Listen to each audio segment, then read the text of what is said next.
Dan Foley competed on the 30th season of Worlds Apart, where he finished in 6th place. After starting off slowly and rubbing several people the wrong way, Dan worked his way into several alliances and made it well into the merge before he was voted out after unsuccessfully trying to blindside Carolyn, who had played her idol. I spoke to Dan about his epic journey just to be chosen for the show and why he turned down a previous season that was offered to him, just what happened at the reunion after the infamous incident with Jeff Probst, as well as who he was planning on voting for at the final tribal council before Mike's apology, and whether or not he and Shireen are currently on talking terms. Dan, welcome to Survivor Oz. Hey, what do you say, Ben? How is it going? How you doing tonight, brother? I'm doing very well, very well. How about yourself? How's it all traveling in your neck of the woods? Yeah, not bad. Now, what time is it where you are? Well, at the time of recording, it is 20 past 12, so just after midday on a Saturday. So it's relaxing, I guess you could say here. It's, what, just after 10 o'clock there at the moment? It's 20 past 10 at night. So you are... Yeah, you're 14 hours ahead of me right now. Speaking to you in the future, I often say that, you know, if you need like lottery numbers or, you know, tips who's going to win sporting matches, I can help. Be perfect. Yes, just give me the Powerball numbers. That's all I need. All right, done. I'll organise that for you. But you are, of course, the very first Worlds Apart interview that we're doing. We did have Carolyn came on our Oscars night. She sort of had a bit of a brief appearance there to say hello.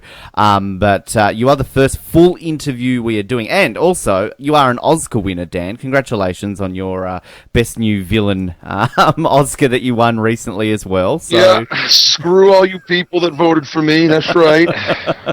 Disappointed you missed out on Sexiest New Male? No, I was more surprised that you put me in that category. It's like, what are you, pissed at me? Why would you do that? You put me next to a behemoth like Joe. Dear God, Brad Pitt would have a tough time beating Joe. That's just silly. But I was not last. I beat Joaquin. You did? And that's saying something. I wonder how he took that. What were you thinking putting me in that category anyway? Well... seriously, was that just an FU at me? Let's put the fat guy in sexiest man category. What is that? Well, look, we put every single male contestant from the last 12 months in there. So, clearly, Dan, you've got a bit of love out there for that side of things. So, maybe you're underestimating your looks a little bit there. Oh, the fact that Tyler and Rodney were not in that category just boggled my mind. Just blew me away. Well, blew me away. You nearly won 2 awards, so maybe next year. Not even close. Not even. It was a complete blowout, and he deserved it. Joe is just, I mean, I am not straight as a rainbow, and not that there's anything wrong with that, but he's just pretty. He is just so pleasing to the eye in every way. Yes, yes. Joe, he really is just a great guy. And at the time of recording this, I believe they've just gotten back from Cambodia, so we're about to see Joe on our screens for a couple more months too, aren't we? Yeah, they did. They got back yesterday by my time frame. Right. And I was actually trying to find a way to get out to Arizona. Mike is there. I believe Tyler's going there this weekend. I think Sierra's already there.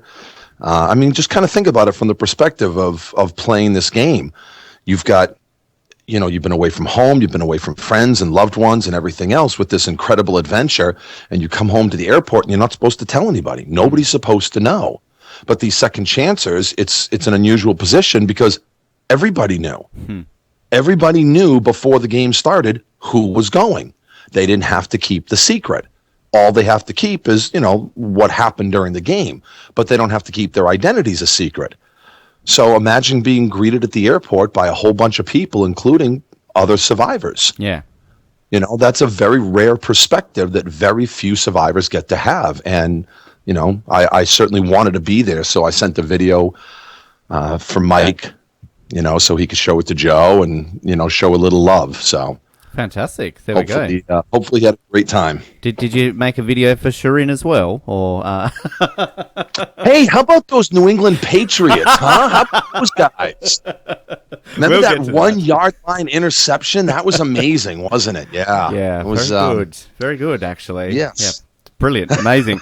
But I guess, I mean, it's been now close to 2 months since all filming, it finished airing and everything like that. So is it a case right now, Dan, that things are just back into normal life in Danland at the moment?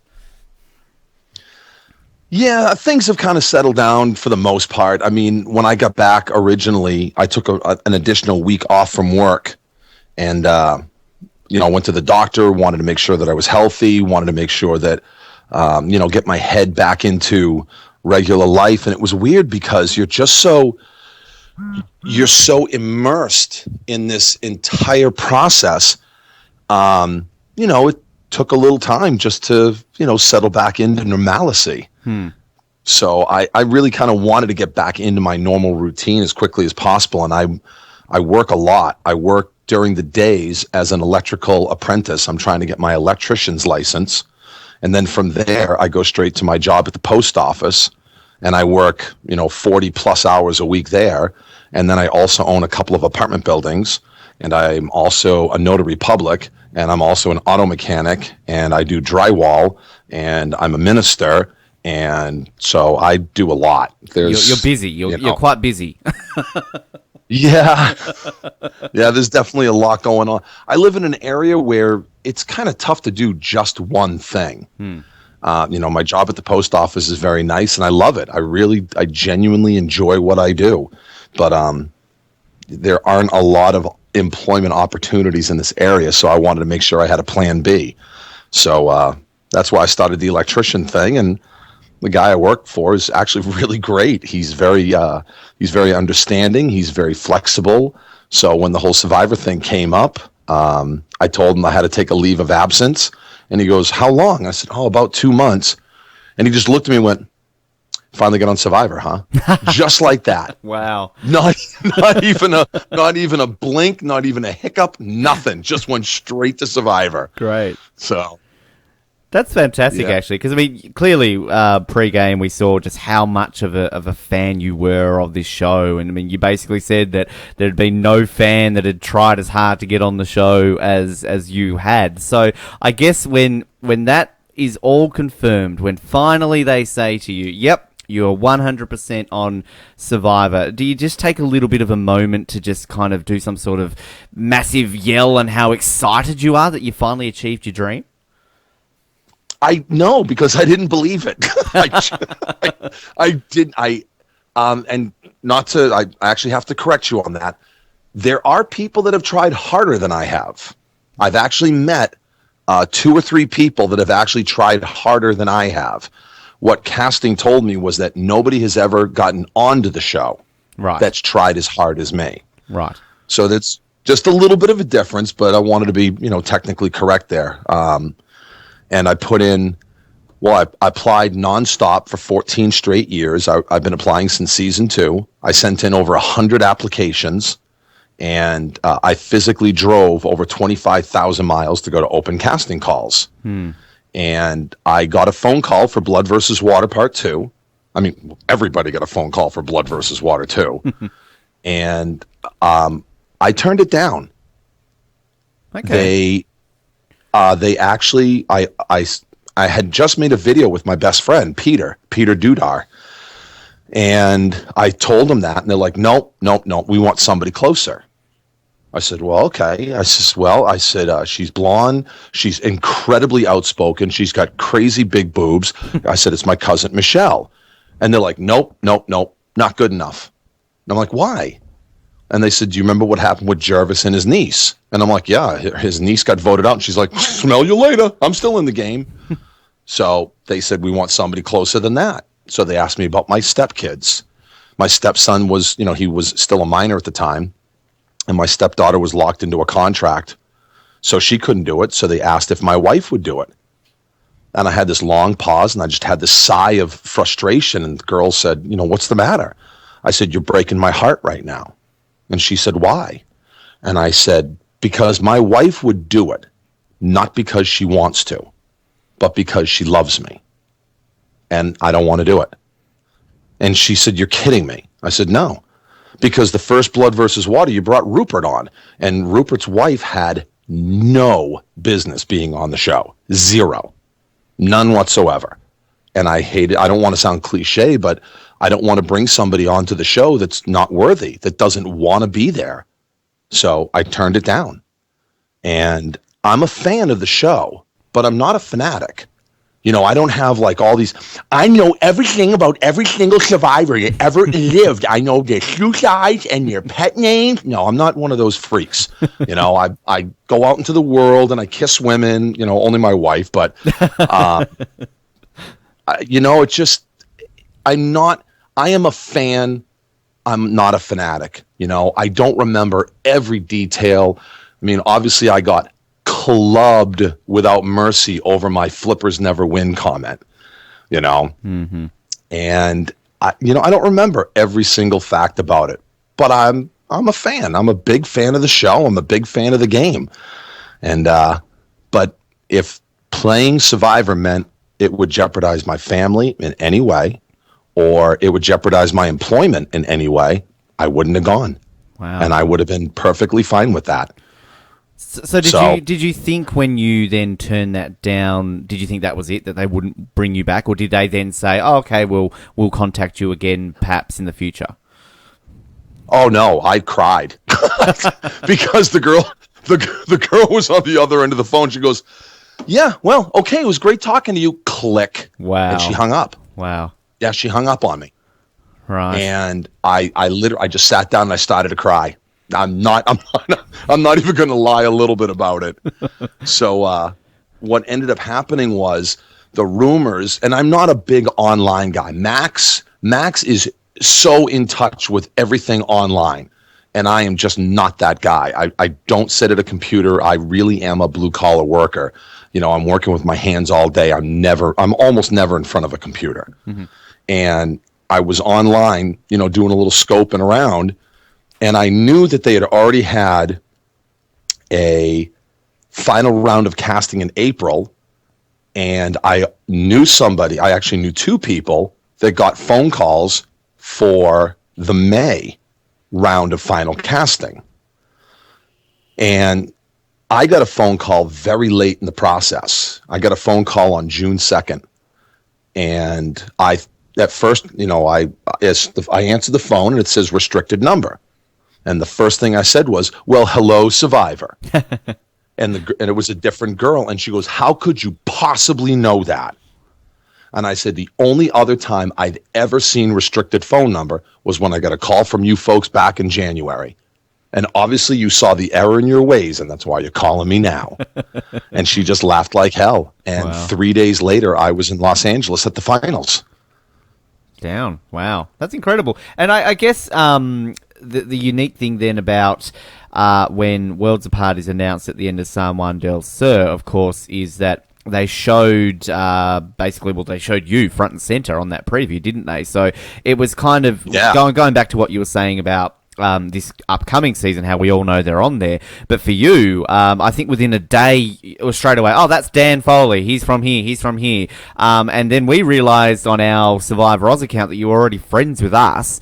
And then a bunch of other fans were all like, "Hey, we already know this." It was just fascinating that you were like sort of the face of this season until they officially announced the cast.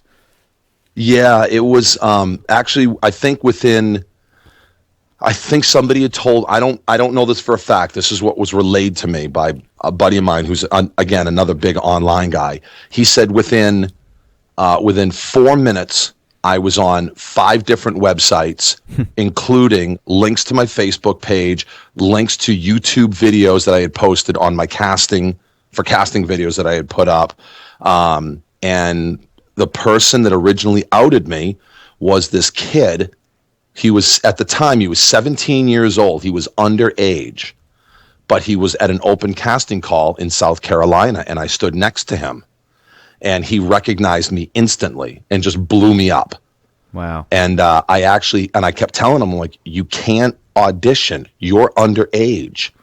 And he goes, "Oh, well," he says, I'll find a way. And I'm like, "Well, maybe I can help you out a little bit." So they literally asked for his license to make sure he was old enough.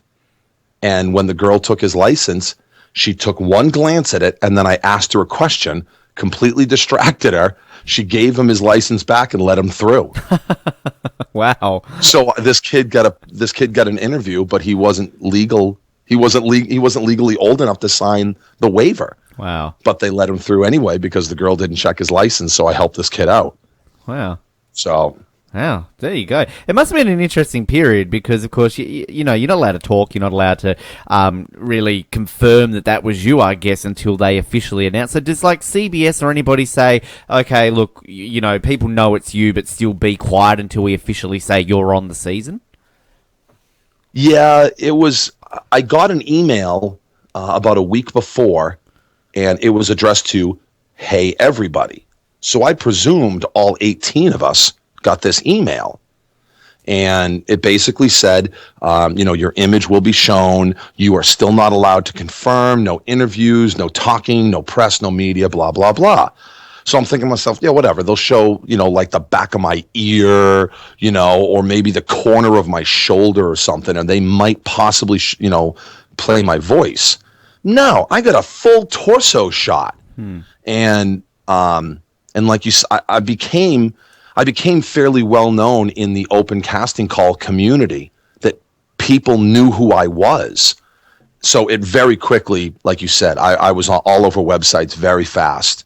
And yes, you're not the first person to say, and I felt kind of arrogant saying it, but I appreciate that you did. But a lot of people said I was kind of the face of the season before it started because the beard and the chops were very recognizable. Yeah. Yeah, and I think at the end of the day it was that, and I think Max was fairly well out there because, I mean, as you were saying, Max is very much on the online community. I mean, I'd had discussions with Max well before he ever was on Survivor. We nearly got him on the show, for an interview like a couple of years before he was ever on. So, I mean, he was well known out there, and absolutely, yeah, it was just an interesting time. But I guess then when that comes out, hey, this is the official cast, you're like, oh, thank God for that. Now I can, hey, everyone, yes, I'm on Survivor. Watch me this coming February. Well, I got lit up by local media right away. And what we did was, I couldn't come out and say, yes, that's definitely me, but come on, how many people are this ugly with a stupid beard? Nobody, okay? I mean, there was no getting around that was me. So what I was supposed to do was, as media called me, I was supposed to say, listen, I'm not allowed to talk to you folks yet. They want to keep a lockdown on it. So what I'm going to do is I'm going to take your name, take a number, take an email address. I'm going to forward on to the press corps. And then because they want to time things. So you can't keep that 1 out of 10. You can't maintain that level 10 enthusiasm from the end of 29 until 30 starts. You can't do it. So they give you the teaser for season 30. And that puts us at a high. Now we're at a 10. Well, then Christmas comes around and everything starts to fade. Now we're down at a 1 or a 2. People are still online trying to figure out who we are. But those are the real hardcore fanatics. Well, then they announce the cast. Well, now we're back up at a 10 again. Everybody's all excited for the cast. Everybody's all excited for the show. But that's in January. Well, then everything starts to fade away again. Everybody forgets about it. Well, then they allow us to do all the press. Now you're starting to find out who we are, more about us, local newspaper, radio, blah, blah, blah. Now the excitement's up, and then the show starts. And they time these things very specifically. Yeah. So you have to play by their rules to a certain extent. But we were supposed to be on a media lockdown. And, yeah, we definitely broke that rule a lot. And they gave us a shocking amount of latitude.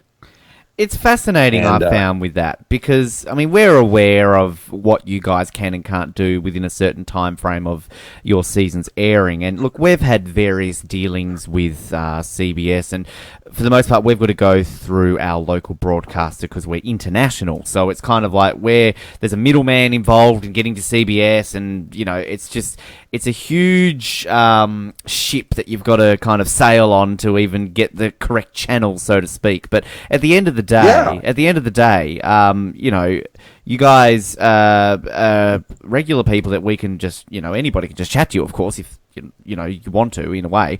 And we reach out, we ask the question. If you guys are happy to do with it, we go through with it. And at the end of the day, I don't see how that's harming anybody. So, well, I think what they're more worried about are stupid people. Yeah.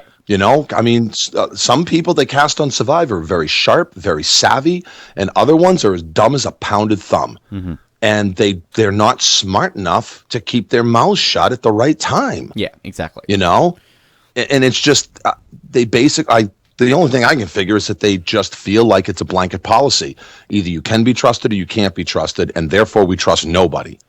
Even the people we can trust, we can't trust you. Mm-hmm. So it's just a blanket policy. I was talking to Dale Wentworth from season 29. Yep. And he was going to have a viewing party. And he had put it up on his Facebook page.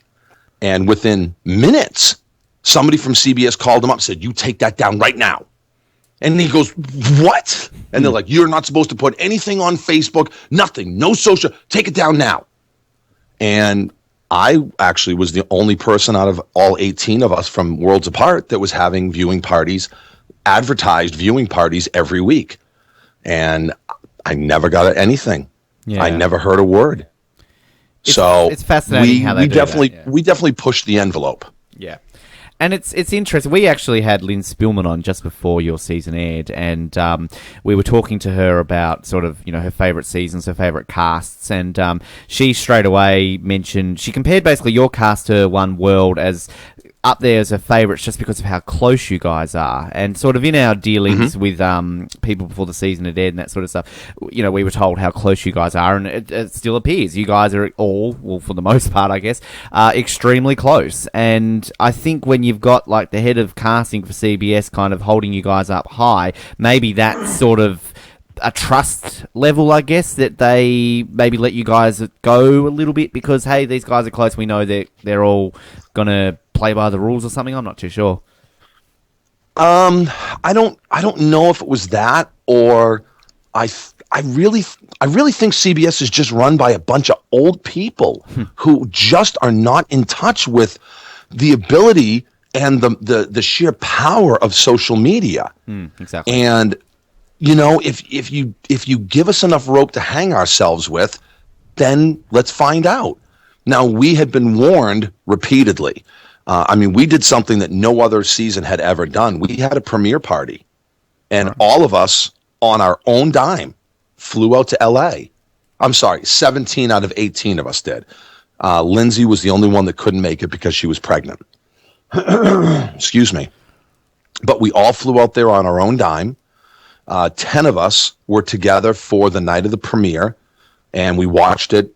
Tyler set up a viewing party at a bar, and it was great. We had the entire downstairs to ourselves, but then we had a monster blowout at a club called Howl at the Moon in Hollywood, and we just blew the doors off this place.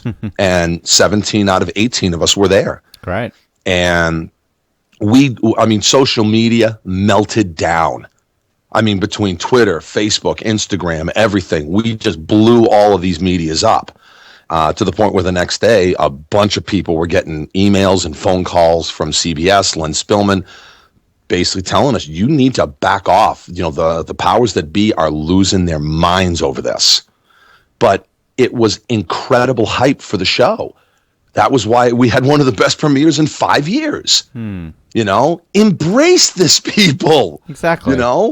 Yeah, that's part of what should go into casting for these people. Yeah, because we'll talk a lot in this interview, Dan, about social media and all that sort of stuff. But it's a different time now where this plays such a crucial part in people's lives, and it is about adapting, I think, to the times. Because a lot of our struggles and that with sort of the powers that be involve sort of issues like that, but it's like at the end of the day, we're say an outlet, and not just us, any other podcast or any other online place out there that is helping promote the brand of Survivor. And I know from my perspective, the purpose of this show is to engage fans with survivors and hear your perspectives, hear what happened, and sort of a lot of these sort of stuff. And at the end of the day, I don't see what's such an issue with that they're so protective. Again, contracts, I understand that, but as as you sort of said, it's maybe certain people in control that don't know exactly how good this actually is for promotion for the show. There is a huge amount of power behind the social media if it's done right. Mm-hmm. I mean, you can't have an entire season filled with people like Max. You know, you can't do that. And again, Max is brilliant. He is so good with the quick little 40-character quips and the one-liners, and he has really got his finger on this. I'm terrible at it. I am awful at it. I suck at it. But Max he's really brilliant at this stuff. And I mean, Sierra's actually great with Instagram and Snapchat, and she's just, because she's stunning. So, I mean, Joe is the same way. And again, you get the key people that can work that type of thing, and you take that into the equation of finding people for the show. And I genuinely think they're missing out on a monster opportunity here. I realize they're trying to protect the show and the integrity, and they're trying to protect the secrecy because, I mean, I know some people want spoilers, but I think the majority of people don't. And I don't think we wanted to give anything away either. Yeah.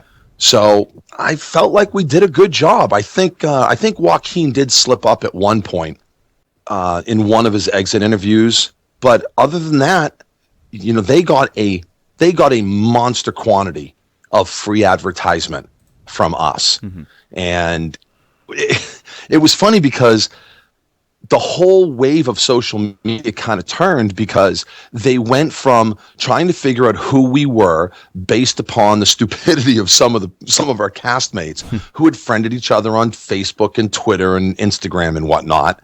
And I think somebody had said we were the first cast to be completely spoiled before the start of the show. Redmond had outed all 18 of us. Right.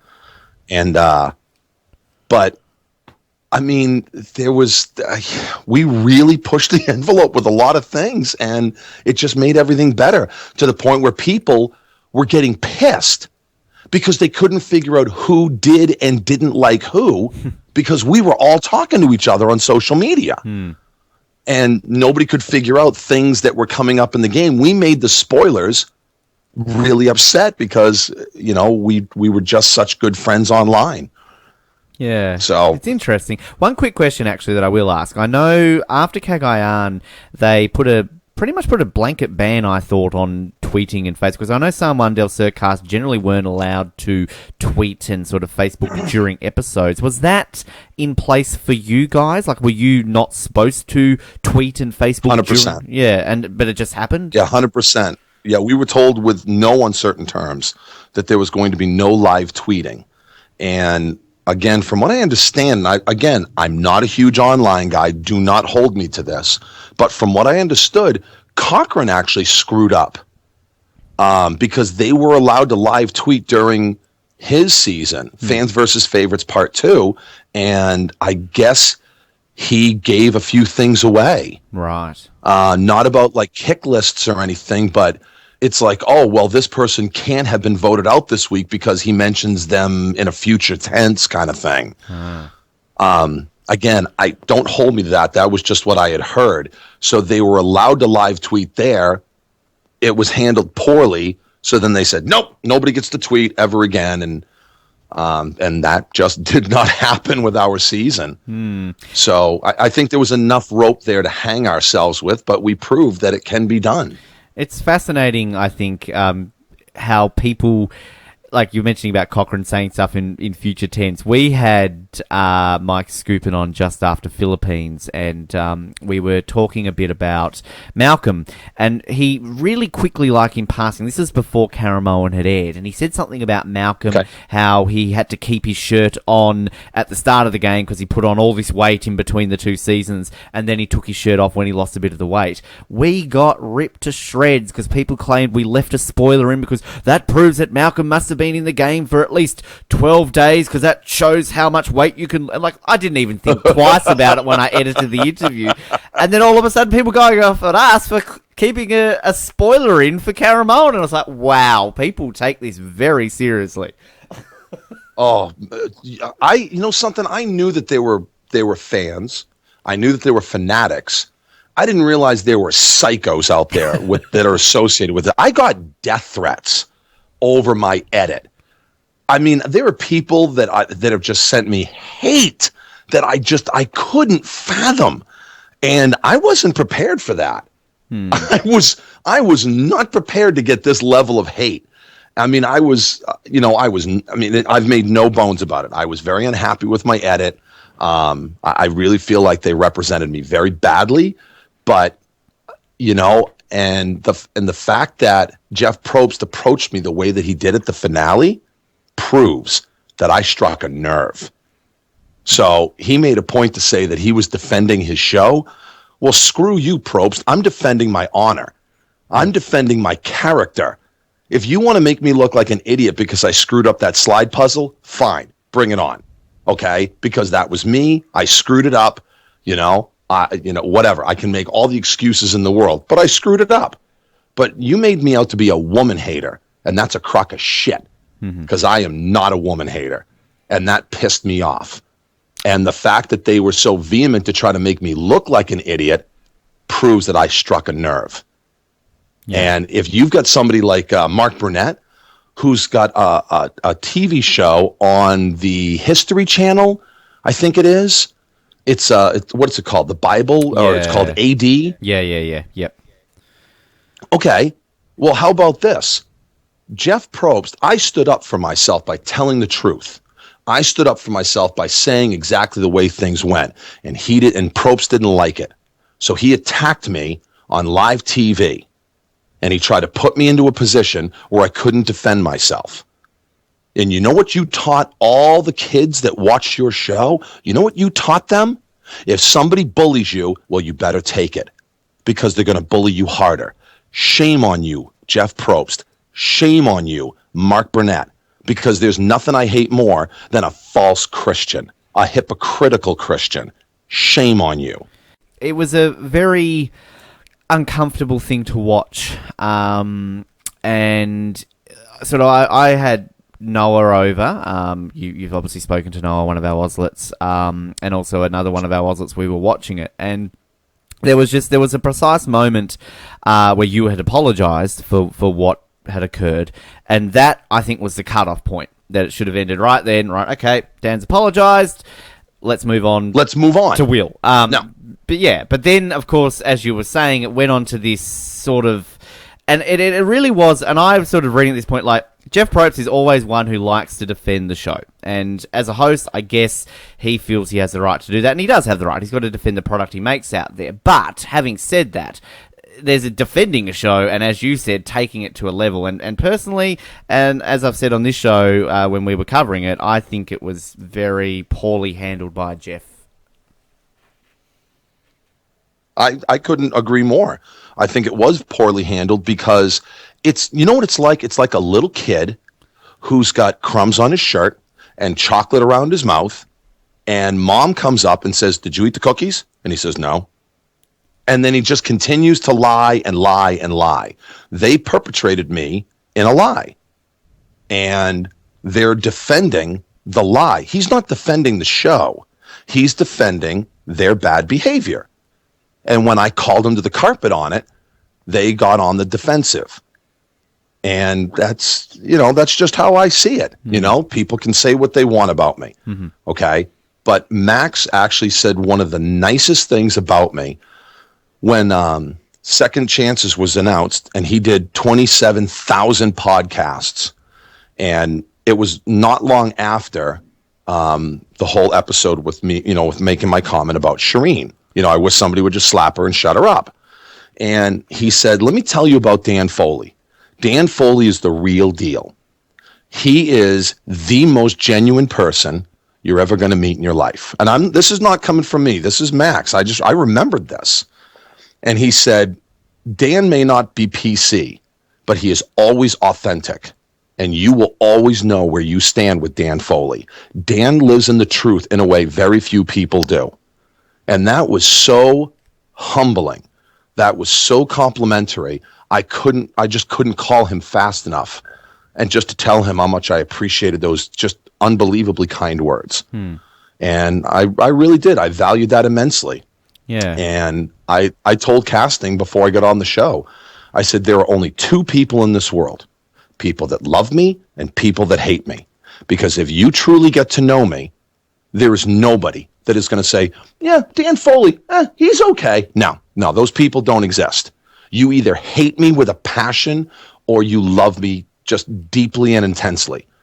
And that's just how I am. Yeah. I didn't put on airs for the show. I didn't put on a character. I didn't put on a face. What you saw is what you got. It was cherry picked. It was edited poorly, in my opinion. But, you know, there were definitely some highlights. There was some good things. It was not just a total, smear campaign against me. I don't want that to be thought. But I really felt like overall I didn't get a very good edit, and I thought a lot of it was very unwarranted. Well, just while we're on the topic, we'll move on to the game. But while we're on the topic of sort of what happened at the reunion, we'll absolutely probably come back. Let's put it all together and be done with it. Yeah, Sure. I just really quickly though, was after it was sort of moved on, or we went to an ad break and anything like that. Did you approach Jeff? Did you approach anybody about it, or did Jeff come to you and say anything? What sort of happened afterwards? At the finale? Yeah. Oh, hell no. They brought the psychiatrist in. They took everybody out of the green room. They isolated me because I was losing my fucking mind. I was wild. And I didn't know this at the time. I didn't find this out until later. Before the finale actually started, production was in the audience. And they have little signs on the seats like, Mike Holloway's family sits here, and Sierra's family sits here, and So Kim's family will sit here. And okay, well, the producer said, "Where's Erin Foley, my wife?" And she raised her hand. And one of the producers went over to see her, and he goes, "Oh, okay, we want to make sure we know where you are so we can have a camera on you." Well, I had met a guy at a casting call about 6 years ago, and he goes by the online name of Survivor Trev. Mm-hmm. His name's Trevor Crenshaw, and we became instant friends. And he got one of my tickets to the finale, and he was sitting next to Erin. And once the camera guy and production walked away, Trevor looked at Erin, and he goes, "Hey, they're going to put you on, they're going to talk to you on live TV." And, of course, my wife gets all red in the face and a little embarrassed. No, they wanted to make sure there was a camera in my wife's face. So if I said anything that was shaming or embarrassing to my wife, then they could humiliate her on live TV. Now, if somebody did that to your wife, how would you react? Wouldn't be very happy at all. Yeah, I got to tell you, I didn't know that. And had I known that, I'd have gone back on stage. And it would have been very ugly. I was. You can say what you want about me, but don't you say a word about my wife. Yeah, definitely. I was thinking like, we saw sort of the situation with, Wills. Onifa. Yeah, when that happened, and then she's shouting out from the crowd. Like, does your wife? Is she that type of person that would have done that kind of when you were happening, or? No. As a matter of fact, she just sat there. She was very stoic. My wife and I, it's very funny because we think very similarly. We both, for the most part, our opinions almost completely line up with each other. I'd say 90% of the time, our opinions are of the same mind, but we express them very differently. She is very subdued. She is very quiet. She is very gentle. She is certainly the nurturing type. I'm the outspoken, I can't shut up Irishman who isn't afraid to let you know exactly what I'm thinking. And it's funny because I give Erin the courage to speak her mind because she's not the type of person that would go out there and throw it out there. But at the same time, she's the person that helps to teach me to dial it down. And we are very, very good for each other. We are just, I know it sounds cliche, but we really are soulmates. We are just, there's no part of the two of us that isn't perfect together. Fantastic. And I'm really just a better person because of her. And that's a good thing. That's all positives, Dan. There's nothing wrong with those cliches. That's No. why they exist, right? They're there for a reason, exactly. Exactly. Well, we'll no doubt get back to the reunion, and I mean, hello, we've got a bunch of listener questions, which we'll get to about that. Trust me. But kind of going back to the start, when we hear a lot of people when you go into just about to start the game and you're sort of in lockdown, and you're traveling with these people, you're obviously not allowed to talk and that sort of stuff. But of course, there's eye contact being made. You're reading people's body language. You're still making observations. I mean, at that point, are there people straight away that you're going, I'm going to work with them, I'm going to avoid them, and you're sort of forming these opinions? Of course. How can you not? I looked at So right away, and I thought, okay, she looks like Brenda, but she flirts like Parvati. There were handlers there. There were minions who were watching us. Oh, I got to give a shout out to my minions. Please. I have Australian minions. Oh, really? Great. I cannot forget. I have to make sure I say. So there was John and Kieran, and they started this Facebook chat group before the season ever started, and I was just watching all this exchange take place. And every now and then I jumped in, and I can't remember the other ones' names, but they were always so much fun, and they were just a bunch of young kids, like high schoolers. Fantastic. And they were just, I loved them to pieces. It was so flattering, and that was definitely one of the high points for this whole thing for me. So I wanted to make sure I sent love out to my Australian minions, because that's what I call them. So you can say g'day to them, Dan, if you want to. That. I appreciate that. But So Kim, she was every time I looked at her, she was talking to one of the minions, and she always had a hand on somebody's arm, or she was leaning on him with an elbow, and I'm like, oh, she's a super flirt. We got to be careful of that one. And of course, I looked at Rodney and thought, well, this guy's a meathead, which, and he made it clear, he may look like it, but he's not. And I looked at Tyler, and I thought he looks like Superman, because he was walking around with his nerd glasses on, and he's just this ridiculously ripped guy, but he's got his Clark Kent glasses on, and people were making the same things about me. Episode 1, Rodney referred to me as Harry Potter's grandfather. And the reason why is because I went to a lot of casting calls, but I also drive around the country a lot for training for the post office. Well, I've got a lot of books on tape, or books on disc. Well, I have the entire Harry Potter series on CD. Well, I brought the entire 7-book series with me because I didn't know how long Pregame was going to be. So I listened to like the first 4.5 books on disc. And I had like this old school Walkman, CD man, on this little fanny pack on my hip from 2000. And everybody knew that I was listening to these Harry Potter books, and that's where Rodney made that reference from. Wow, fantastic. That's great. I love that. So, you look at these people, and you can't help but make judgments. You can't help but make, first impressions. And, they were making them about me, so why wouldn't I make them about other people? I knew that there were prejudgments that happened in Brains, Bronze, and Beauty with Garrett. And that was the reason why he was chosen off the Brains tribe to be kicked out immediately. Yeah. Because apparently he hadn't weaned himself off of protein. So every morning at breakfast, he would take like 14 eggs. And there wouldn't be enough for everybody else. So he pissed everybody off because he was selfish. And that's why the baseball owner there from the Florida Marlins, he kicked him off the tribe immediately. Yeah, it's fascinating. And I guess too, kind of with the amount of people there's 18 of you. So are you assuming as well straight away, we're going to be on a 3-tribe season here? That was my knee-jerk reaction, was that it was a 3-person tribe, but they did, I didn't know if somebody hadn't shown up, because they've done 2 tribes of 9 before.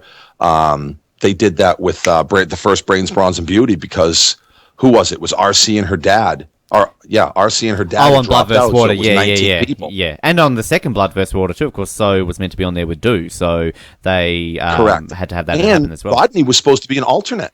Ah, right. Rodney and his dad were an alternate for that season. So Rodney Jr. and Rodney Sr. Wow.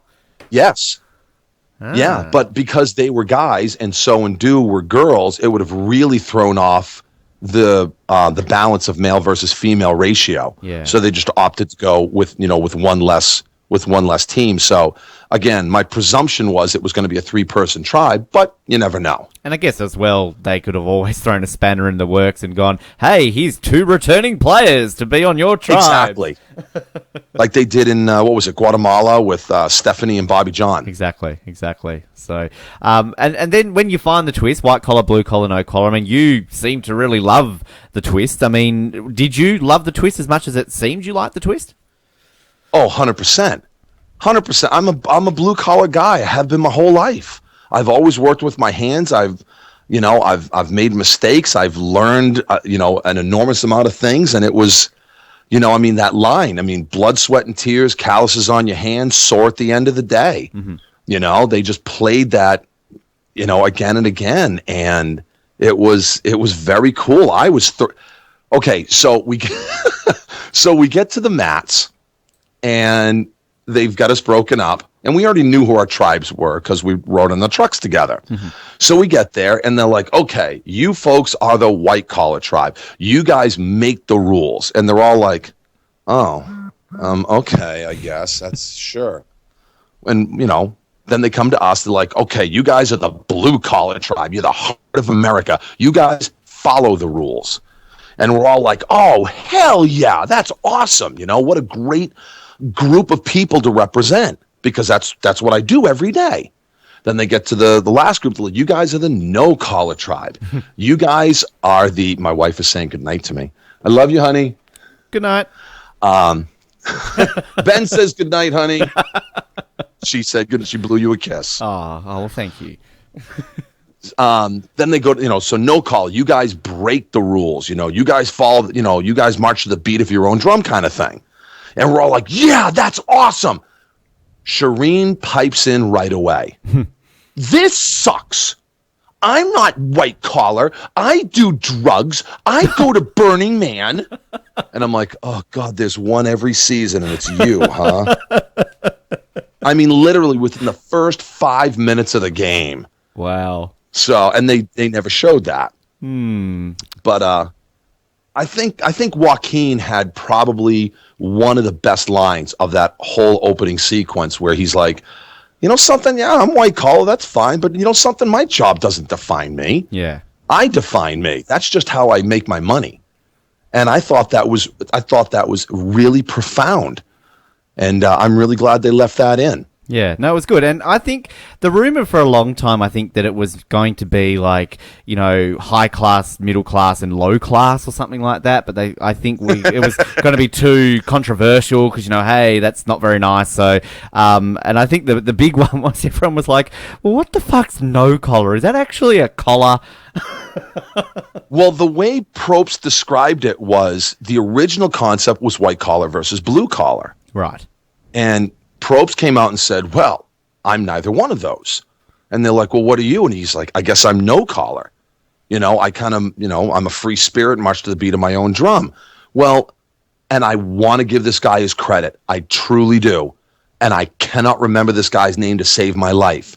But somebody sent me a screenshot of his Twitter page where he tweeted directly to Jeff Probst the concept, white collar, blue collar, no collar. Wow. And the date was years ago. And Probst was trying to take credit for it. So I don't know if it was photoshopped. I don't know if it's true. I don't know if it's authentic. I'd like to give this guy the benefit of the doubt. But yeah, he sent it to me and had come out and said that. But we got back to camp and we just started laughing right away because we're like, the white collar, they're screwed because, well, they don't have us. Because we're the ones that do everything. And the no collars, well, that's just the welfare tribe. That's the we live in mom's basement and we're unemployed tribe. So, they'll just sit around and sing Kumbaya. And the fact that they had made fire was really impressive. Yeah.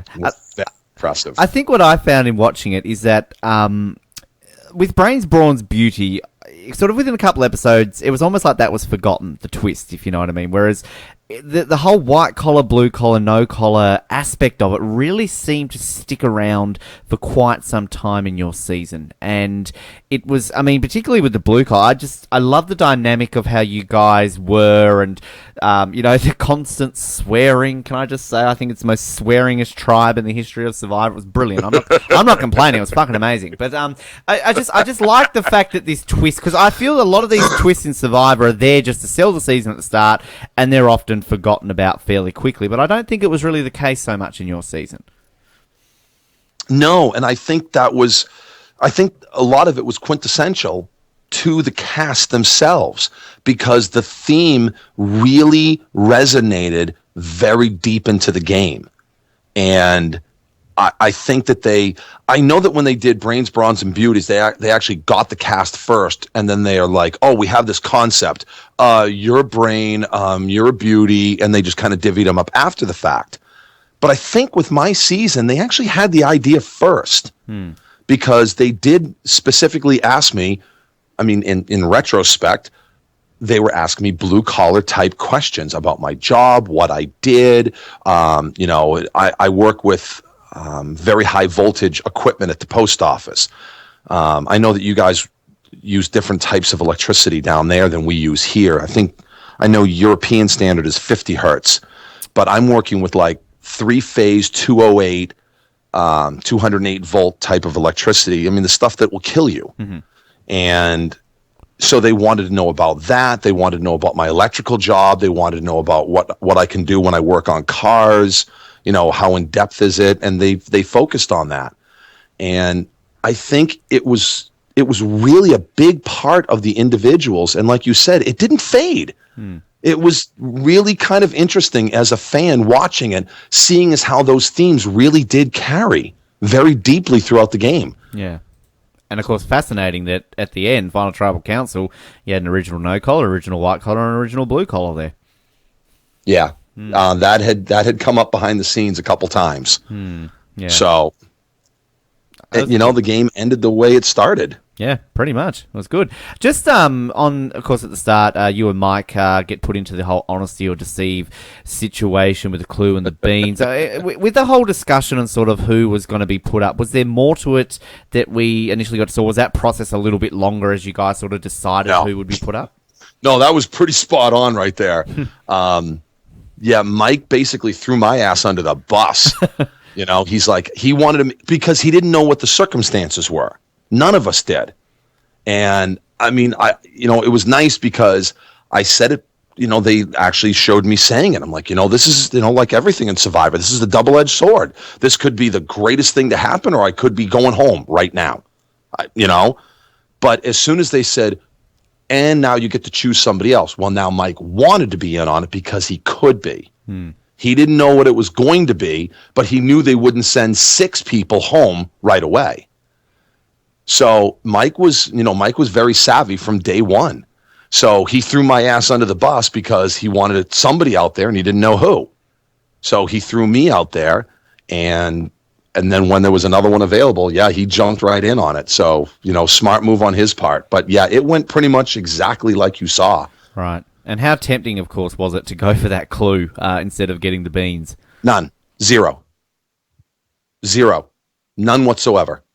There was absolutely no temptation. I was 100% honest when I said it is a stupid move to take that clue this early in the game. This is the time you have to build trust. This is the time you have to get people to believe in you and have faith in you. To do it this, or to try to deceive people this early, you are screwed. And I knew, being older, being heavier, I was in a lot of trouble with this tribe. I needed to try to, to earn their favor right away. And Mike was back and forth. I don't know how much was genuine and how much was for the camera, but Sierra did not believe us. She did not believe us at all. Which I guess you could understand in a way. I mean, if you were in Sierra's position, would you be questioning whether or not they took the idol or what the actual decision was? Of course. I mean, who wouldn't?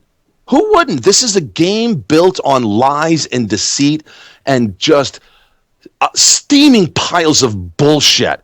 So I would question it if it was the other way around. Who wouldn't? It's just, and that's why I said it's a double-edged sword. I mean, even though you did the right thing, and 100% did the right thing with the right reasons, with no hesitation, and they still call bullshit on me. Yeah. So, and as the moment that first episode aired, Sierra couldn't send messages to me and Mike. I'm so sorry. I'm so sorry. I want to definitely talk a bit about Sierra in this interview because it was interesting with her because she got a fairly invisible edit, but from my impressions of how she was being talked about at the end, when she's kind of perceived as a bit of a threat, was there a lot more to her than we ever got to see, considering how well respected she seemed to be by you guys?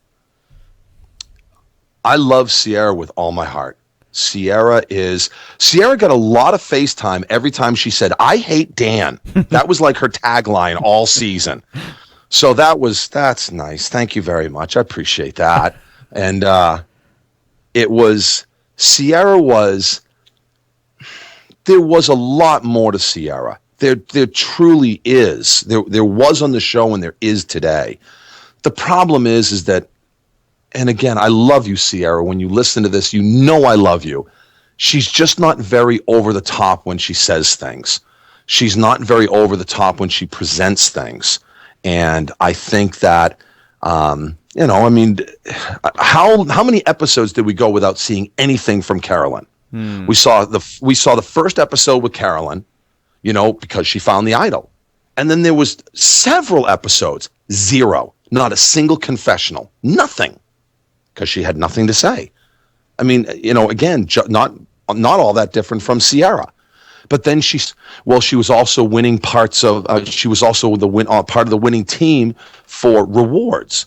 Well, now that makes her relevant. But how many confessionals were going on? It wasn't until very late in the game. So she was getting. It's interesting. She was getting time because she was winning things. But she really wasn't doing anything game-wise that they showed. And Sierra was the same thing. So I think both of them had a very similar edit in a lot of ways. It's just that Carolyn won rewards and she won immunities. And good on her. I mean, come on. Anybody that can win 2 immunities in a game is very impressive. And I don't want you to think I'm taking anything away from Carolyn, because I'm not. The interesting thing with Carolyn, in that first episode you were talking about 13 confessionals. That is a record for an opening episode of Survivor. That's credible. Yeah. Yeah, monster amount of confessional time on that opening episode. But then again, after that, nothing. It was quite a while before there was anything from Carolyn. Yeah. You got, just looking here, you got confessionals in every episode you were in except for 2 of them. The second episode, and is that like the 10th episode you didn't get confessionals? So you were pretty well represented there, Dan. Yeah, the episode after I made my comment about Shireen, I got virtually 0 airtime. And I'm thinking to myself, thank God, geez, just leave me alone. I was very grateful at that point. Happy that died down a little bit. Who do you automatically bond with? Perhaps a little bit more than we actually got to see on screen when you're in those initial phases of the game. It was tough because the only person I bonded with was Mike. That was it. I couldn't get close to anybody. I wanted to try to talk to Kelly, but she had an instant dislike towards me because of what broke down with me and Lindsay. And I couldn't really, at first Rodney thought I was making fun of him because I can't remember what had happened, but I said, "Oh, Jesus, that's a wicked pisser." And that's a very New England thing to say. Well, he thought I was making fun of him. He thought I was teasing him up until he realized that I'm from Maine and Massachusetts. He lives an hour and a half away from me.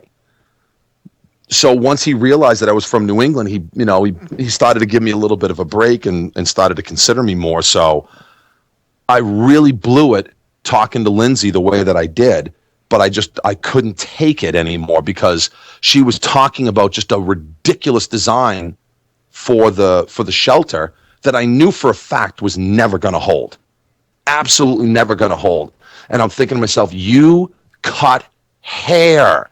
What the hell do you know about building a shelter? You've got to be kidding me. I own apartment buildings. I do carpentry, electrical, plumbing. I can build this. So I finally had enough. And my line where I said, that's stupid, that was actually edited in. I said that at a confessional. Right. I didn't say that directly to Lindsay. They made it look like I did. Wow. Okay. That's interesting when you hear those sort of drop-ins that they like to kind of edit in to add to the conflicts of the scenes that they often do. Well, you can almost always guarantee that if you're not watching somebody's lips move, it's probably cut and paste. Unless they're really looking for the reaction shot of the person that you're saying it to. But a lot more often than not, if you're not seeing somebody's lips moving, it's probably a cut and paste maneuver. So was there more to, I guess, you obviously, with Lindsay, it came down to the shelter building, and of course you had conflicts with Sierra as well. Was there more situations that we didn't see in terms of conflicts with them, or even more, I guess, attempts to sort of smooth those relationships out? It was really difficult with Lindsay and Sierra because what they really didn't show was the level of alienation that they subjected themselves to. From the first 3 days, everybody was kind of talking. Mike was talking to me. Rodney kind of talked to me, but the girls really wouldn't talk to me at all. And then, for the most part, Lindsay and Sierra just completely ostracized themselves from the rest of the tribe. Totally separated themselves. And it was basically just Lindsay and Sierra lying in the shelter or walking down on the beach or going over here or going over there, and just completely left us. Totally left the tribe. And, I had to keep my mouth shut, lie low. Hopefully things would turn around for me. And then Lindsay and Rodney got into it. Thank God. I mean, if we had lost that first challenge, I was done. I was out of the game. That's all there is to it. There was no getting around it, no saving me. And the fact that we won that first we didn't lose the first challenge is what saved me. So, no, I mean, there really wasn't a lot more going on than what you saw. I mean, Kelly and Mike had a really tight thing going on. Rodney was still trying to find his way, and I was trying to find my way back in because I had already alienated myself. And it was really difficult. I wanted to talk to Kelly. I just couldn't get anywhere with her. It was really frustrating. And it wasn't until after she got hit in the head, because the whole thing with Sierra and I, what the whole story about what happened was, we got tree mail for the blindfold challenge where Kelly got hit in the head. And I looked and we read the tree mail. We knew what it was. It's the blindfold challenge. And I said, oh, this is perfect. This is my challenge. I said, I have arguably one of the biggest voices in the history of Survivor. And Sierra turns and looks at me and she goes, oh, I don't think so. You don't take direction well. I said, excuse me? And Kelly jumped right on board. She goes, she's right, Dan. You don't know how to listen to people. Well, fuck you people. Good luck. Let's see how you guys do in this challenge without me. Mike looks at Rodney and he goes, so the girls think they know what they're doing, huh? How about you and I sit out this challenge? Let's see how well it goes for them. And Rodney's like, yeah, right on, bro. So that's part of the reason why they sat out. So Sierra was on top. They couldn't hear him. Kelly got hurt because of it. It was a disaster for us.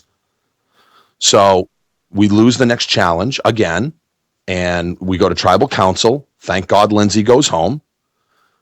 And not to get rid of Lindsay, but that I didn't go home. And we come back, no two ways about it. I was rude. I was mean. I was not nice to Sierra. I'm not making excuses one little bit. However, Kelly said all the same thing I said. Now, if you saw Kelly saying those things, you might have thought a little bit differently about me. But they made a point not to show anything that Kelly had said, because they wanted to make it look like I was beating up on Sierra. When I went to Sierra the next day to apologize to her, I started off by saying, listen, I'm really sorry. I feel very badly about how I treated you. I was just really upset, about the tree mail. And she goes, what were you upset about? And I'm like, well, you were not very nice to me, and I was really upset about it, and you really hurt my feelings. And she goes, well, I apologize to you. I said, I know, but, it still hurt, and I was still upset about it, and I behaved badly, and I'm sorry. And she goes, well, I don't see why one has anything to do with the other. And that's what they showed when I said, so let me get this straight. It's okay for you to attack me, but it's not okay for me to attack you? And that's when she walked off and left me. And she was furious, absolutely furious with me. And the real healing process started between us at the Wrecking Ball Challenge. And after the mix-up, and we go to the challenge, and of course they can't let the fat guy run in that challenge, so I'm in charge of the Wrecking Ball, which in the end worked out very well. But Mike and Sierra were the last leg. And so Mike and Sierra comes back, and all 7 of us start running. Well, Sierra and I were the last 2 people going underneath the grid. As soon as you come out of the grid, there was a mud pit. Sierra comes out from underneath the grid and trips over her own leg and starts to fall face first into the mud. I catch her in midair, continue running with her in my arms, put her down, almost completely over the entire mud. And she looked at me, she went, thank you. And I looked at her and I said, I really am sorry. And she said, I know. And that's when the healing really started between us. Right. Yeah. So, and they got rid of Max that night. So by the time the next vote came around, when we got rid of Joaquin, there was enough healing that, again, I was able to buy myself enough time. I mean, sometimes all it takes is one vote that doesn't go badly for you, and you can turn things around for yourself. Yeah. And it's a lot about, of course, Survivor is a game of timing as well, in terms of, as you said, had you lost the first challenge, well, then you were gone. But I guess timing can heal. Time heals all wounds. Isn't that the saying how it goes, or something like that, Dan? Yeah, that's exactly right. That's correct. Yeah, that's exactly right. Now, I mean, back at Blue Collar, when Mike, we saw a lot of his sort of getting under people's skins and really annoying with his work ethic. Was this editing, or was he really that much of a pain in the ass at that point of the game? Oh no, he was worse. He was a lot worse. Oh yeah, I love you, Mike, but yeah, Mike was brutal. And it's really funny because later in the game I made the comment, there's no Mike in team, and basically Mike just wants to do it all himself. He wants to do everything himself. He doesn't want anybody to help him. He just wants to do it and get it done, because if he does it, he knows it'll be done right. And I said that to him, and he was pissed at me when I said it. Really pissed. But when we got back, maybe a month after we got back, he'd called me up and he goes, listen, I got to tell you, I really took what you said to heart. I really started to look at myself. And he said, you're 100% right. And part of the dichotomy that goes along with all of this is that Mike wants to do it all himself. But if you don't help him, he gets pissed. So I'm like, you can't have it both ways. Either you want to do it all yourself or you want help. And I think that was something that Mike really took away from this. And the fact that he had called me up and said that was very touching. I was certainly very grateful and very appreciative of it. And I certainly didn't mean to hurt him, but if somebody's got a booger hanging out of their nose, and you do, Ben, you're walking around, there's a big booger hanging out of your nose. How many people are going to stop you and tell you you've got that booger hanging out? I'd want to hope a Probably few. Not.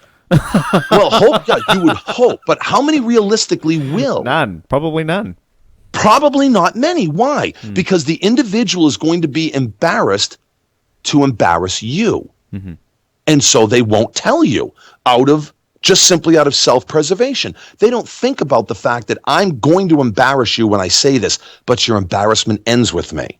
I'll tell you you've got a piece of, you've got a twig hanging out of your ear, or you got a booger hanging out of your nose, because you may be pissed at me at the moment, but you'll be glad that I told you. And I don't think there's enough of that in the world anymore. I don't think there's enough honesty. We're so PC. We're so wrapped up in, I just have to make people feel. No, No, life is filled with disappointment, people. Get a grip. Put on your big girl panties, grow up, or your big boy dankini, depending on what kind of underwear you wear. Let's put some honesty back in our world. Let's put some common sense back in our world. And, Mike is a great guy with a real deep go-get-'em attitude. And, there's a lot about that I genuinely respect. I really do. Mike is very much, Mike's a great guy. I love Mike. I was just with him a couple weeks ago. I was down in Oklahoma for training, and I drove to Texas to hang out with him for the weekend. And he's a great guy. He really is. It's good to hear. Good to hear. Again, we always like hearing these friendships and that formed out of the seasons of Survivor, and particularly with yours, how close all you guys are. We always like hearing that, because there are some seasons where not a lot of them talk to each other still. So, yeah, there's definitely some bad blood out there, but I think that's part of how they cast people. I think they cast people with the intention that we think these guys will get along. We think these girls will get along. And they also very specifically cast thinking, oh, these two are going to get along with, what was the line? Like a chicken palm and tuna fish, to quote Rodney. Oh, please quote Rodney a lot. I would be happy if you quote Rodney a lot in this interview, Dan. You can't go wrong with a good Rodney quote, right? Well, yeah, Probst actually told me that that me and Rodney were his staples. And, he's like, anytime I needed a good line, I'd go to either you or him. And I felt that was, he actually said in Entertainment Weekly that, in his opinion, I was the best character they have ever had in all 30 seasons. Oh, wow. And that was high praise. Very high much so. praise from somebody that beat the shit out of me at the finale. But, yes. I'll take them one at a time, I guess. Yes. Well, just quickly, it was around about this time, and we obviously talked about what happened at the reunion, but it was around about this time the infamous "your mother's a whore" comment comes about, and we sort of saw that at the reunion. But, is there anything more that you want to say about this, Dan? It did seem like a very strange clip that they just pulled out at the reunion, and it was sort of very odd in, I guess, how it was all presented. Yeah, it was presented that way because Probst was, again, like I said, trying to perpetrate his lie.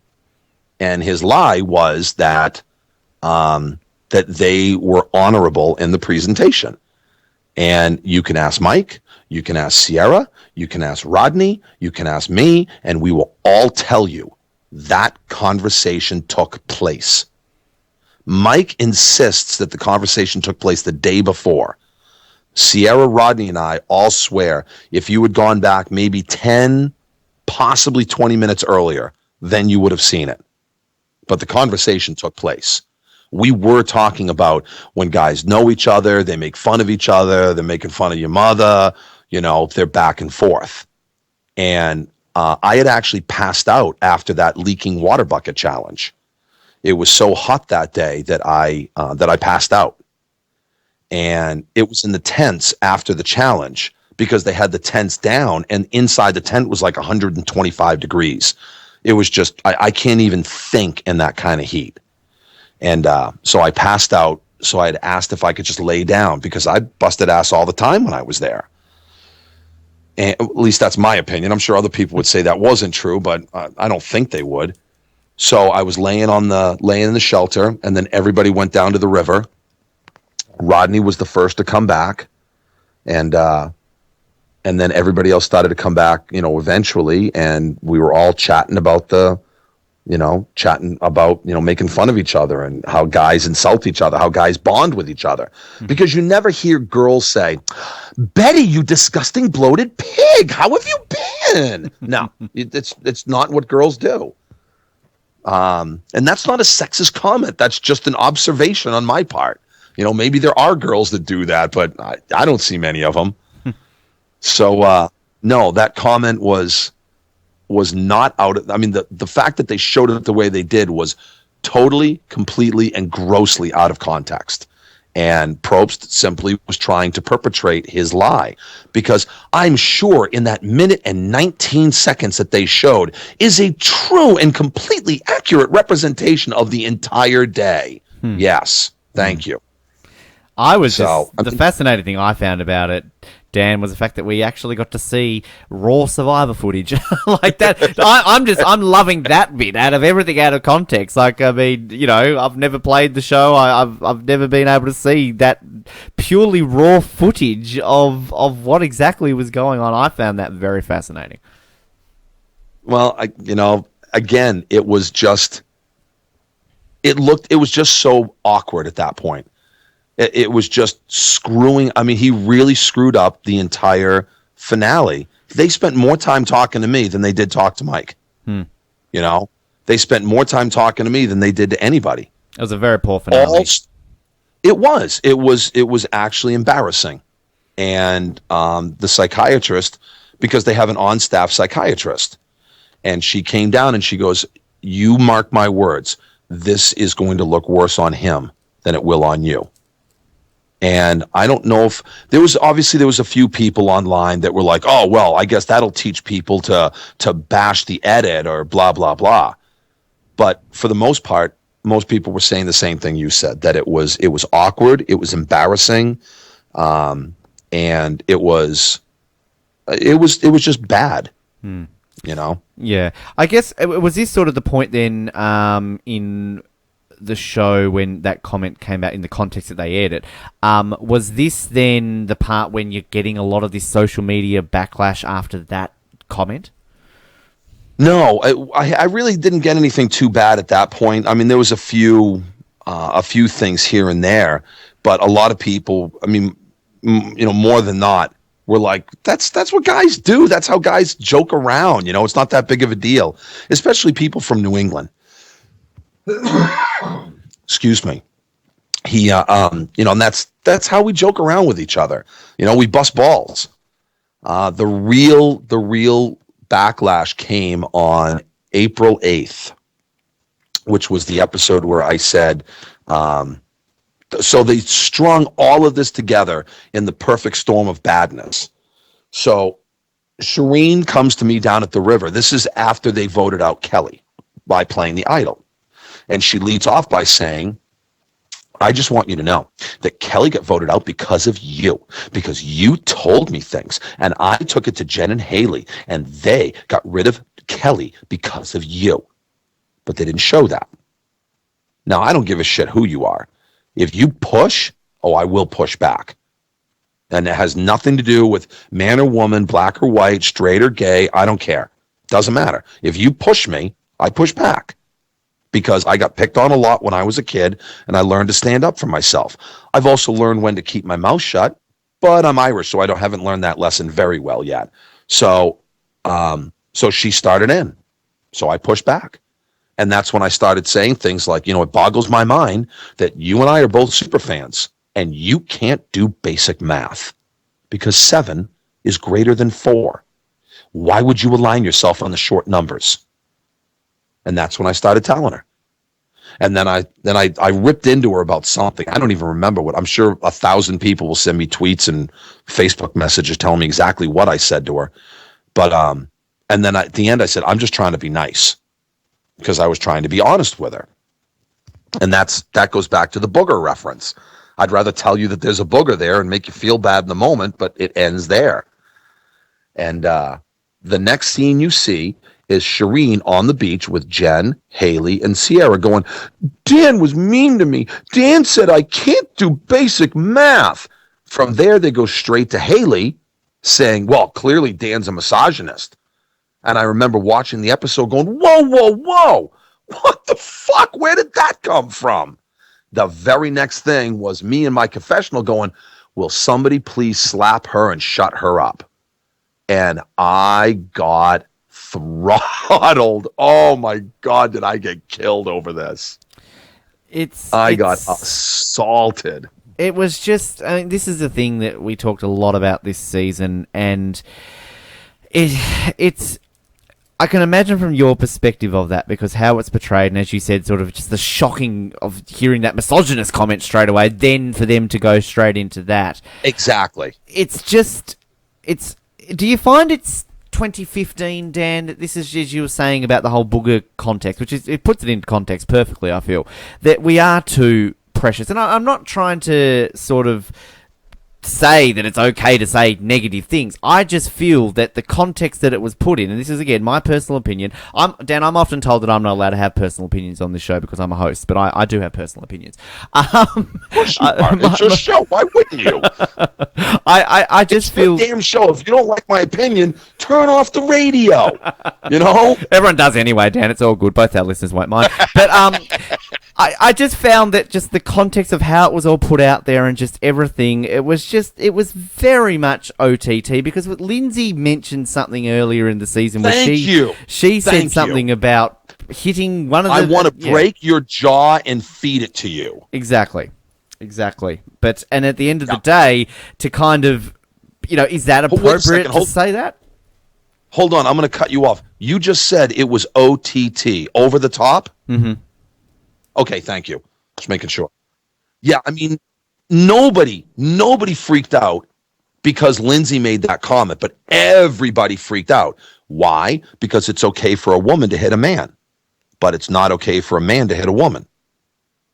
Now, everybody wants to talk about the stereotypes that women have to face every day, which I'm not taking away from. Okay? I'm not taking away from that at all. But nobody wants to acknowledge the stereotypes that men have to face every day because nobody cares. And I'll tell you right now, there are 3 stereotypes that if a woman said this about a man, he is forever screwed. If a woman calls a man a misogynist, if she calls him a child molester, or if she calls him a rapist, that's it. He's screwed. Yeah. He is completely screwed. There is no recovering it. And the more you try to defend yourself, the worse it's going to make you look. And if you want to make me look like an idiot, if you want to make me look like a loudmouth, if you want to make me look like this, that, or the other thing, fine. If you want to just really focus on, like I said, that slide puzzle, fine. I can live with that. But you made me out to be a woman hater, and I am not. That's what pissed me off. That's what has upset me about this entire season, because that's the kind of thing that will stain you. So like 2.5 months ago, I had, maybe a little longer than that now, almost 3 months. I had an apartment available, and I had this lady show up, and she showed up with her 2 kids. Now, one of them was like 7-year-old little boy, and maybe a 3-year-old little girl. And we're going through the apartment. Now, I gutted the bathroom. I was putting in a whole new bathroom because it desperately needed it. And we're walking through the apartment, and maybe we're in there for like 5 or 6 minutes, and the little girl gets in front of me, and she raises her arms in front of me, like she wants me to pick her up. Now, in this day and age, you can't touch little kids because, it makes you a bad person. So I look at the mom, and I said, hey, is it okay if I pick her up? And she gave me this really funny look. And she okay. And it sounded so weird. I didn't want to pick this little girl up, but I did.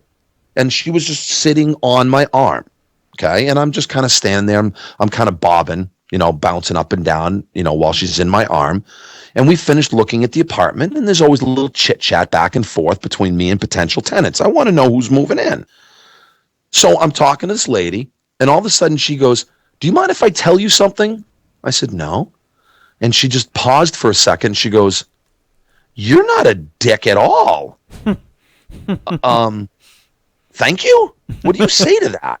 Yeah. So, and I said, well, clearly you watch Survivor. And she goes, no, I've never seen it. And I said, well, then why would you say that to me? She goes, my girlfriend, or a friend of mine watches it. And when I told her I was coming to look at your place, she told me, don't go see him. He's a woman hater. He's a misogynist. He's a jerk. He treats women badly. And this is what they did to me. And that's the thing that really, like I said, you want to make me out to be an idiot? That's one thing. But to make me out to be a woman hater, that's a crock of shit. And I'm sorry. I'm very deeply offended by it. Because if somebody started running around on national television calling you a racist, saying that you hate black people, I don't think you'd take very kindly to that. No. And, it's a very... And it's sort of, I guess, more because you're on this national, international TV show. It's an American TV show, but mainly sort of it gets shown around the world. So you're thrust into this this moment where a lot of people are seeing this, and as you said, you've got this lady who's never seen it, but she's been told on the grapevine, and it's just Right.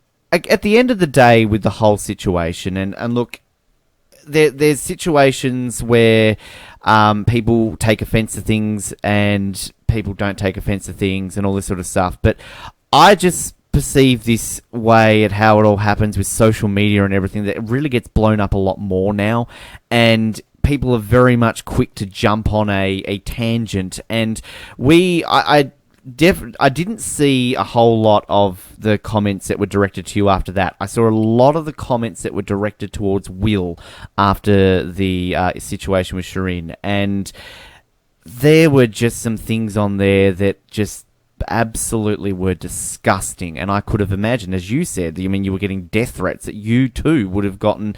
That just does not excuse. It's about 10,000 times worse anything that you might have said on the show. Right. And the thing was, I think the most profound video clip that was shown pertaining to that, to the whole Will Shireen thing, was a secret scene on CBS, which I was really surprised that they put out there. And I mean really surprised, because of the way that they misrepresented everything that happened there. Now, I wasn't there. Thank God. I had no part in anything to do with any of that. Carolyn and I were both at confessionals. So we weren't there. We didn't see any of this go down. I am only going by what pretty much everybody told me, and I pieced together what it was that had actually gone down. But the best, most accurate thing that was presented was Sierra. Sierra had a secret scene on CBS, and she basically said they both behaved badly. They both said very inappropriate things. They both have a lot to apologize for. But how much of what Shireen did wrong did you see? Now, the whole thing, I actually started it. Inadvertently, I didn't mean to. Shireen pulled me off to the side and started calling Will a fat fucking piece of shit. Again and again and again. And basically saying that he's hiding food. And I'm like, what are you talking about? And she goes, I found his chest. It's buried in the sand. He left it there because he's stupid. And I'm like, because he didn't want to dig it up. Why would he? And she goes, well, let me show it to you. And I'm like, all right, fine. So she shows me the chest, and she goes, look how big that chest is. There was way more food in there. Shireen, he bought it. He bought it at the auction. That was his to do with as he saw fit. Who cares? She goes, well, he's holding out on us. I'm like, no, he's not. He paid for it. That was his. He got to keep. I don't care if he got a 6-foot Subway sandwich and he farts cold cut combo all over us. That was his to earn. And so she was just, she wasn't getting anywhere with me. I went back to camp and I told Will, I'm like, dude, she's calling you a fat fucking piece of shit. I got to tell you, this is so liberating that I can swear. This is awesome. Thank you so much. Say whatever you want to, Dan. Like, oh, fucking hell go yeah, off. baby. I love you, man. This is awesome. So she's calling him a fat fucking piece of shit over and over again. And now Will, everybody knows that Will was a recruit. He's not a big fan of the show. He's never really watched it. He watched a handful of episodes before he got out there. And Will took it like a lot of people would. Don't insult my character. You can insult me, that's one thing, but don't attack my integrity. And that's when the whole thing blew up. Now, like I said, I had left camp to go on a confessional, so in some ways I feel bad because I started the whole explosion, but I really didn't, because Shireen wants to call people things behind their back. She wants to run around and say things. But as soon as anybody says something back to her, she cries. And you can't have it. But Will said it perfectly. You can't be a perpetrator and a victim at the same time. And they simply showed people attacking Shireen, but they never showed Shireen attacking people. And, I'm sorry. I wasn't there. I didn't see it. I don't know. But I don't have a lot of sympathy for somebody that, that kicks the hornet's nest and then cries about getting stung.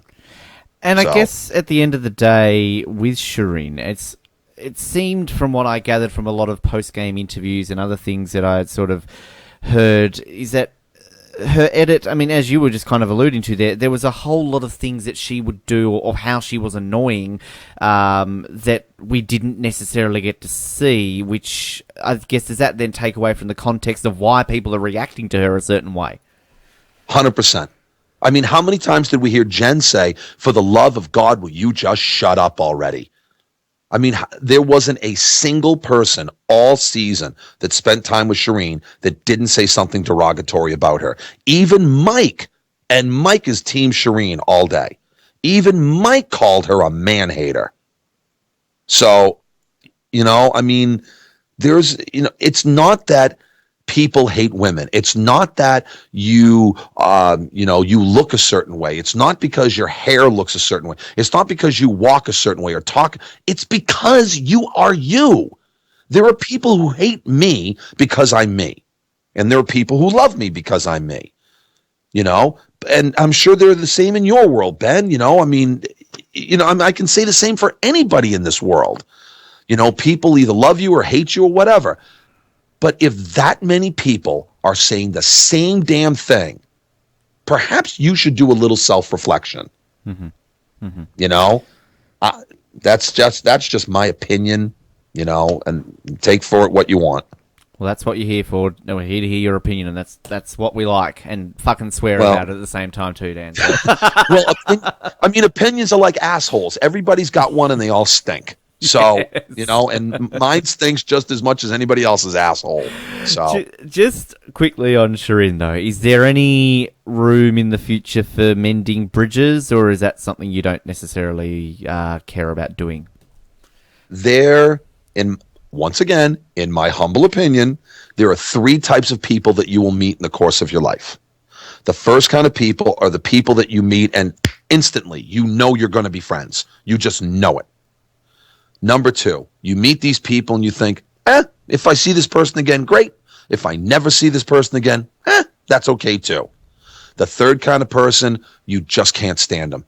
Once again, chicken parm and tuna fish. They're just oil and water. They don't get along. And there's nothing wrong with that. There's absolutely nothing wrong with that.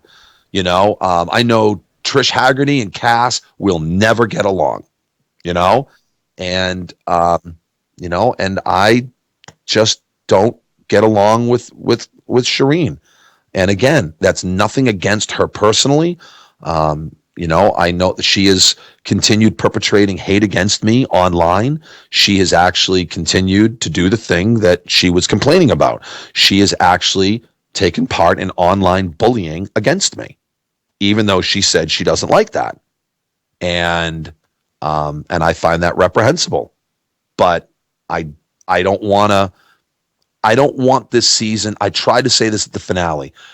We're doing a podcast. It's about Survivor. There's no way this wasn't going to come up. But I don't want this season to be remembered for that.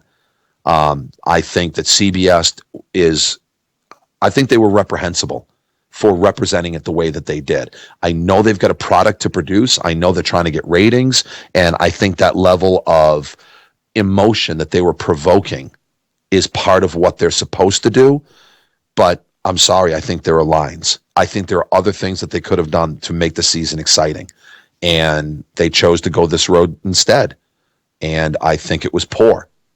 And the fact that people hung on to this, and people like Sestranino had the emergency women's podcast talking about all the misogyny that went on all season, was deplorable. I thought that was embarrassing. I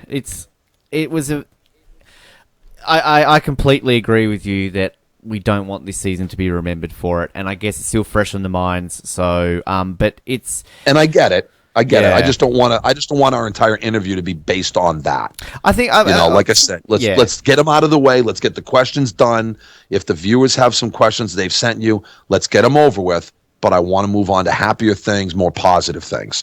Yeah, absolutely. Well, On that note then, Dan, the switch is about to happen and you're in a pretty good spot.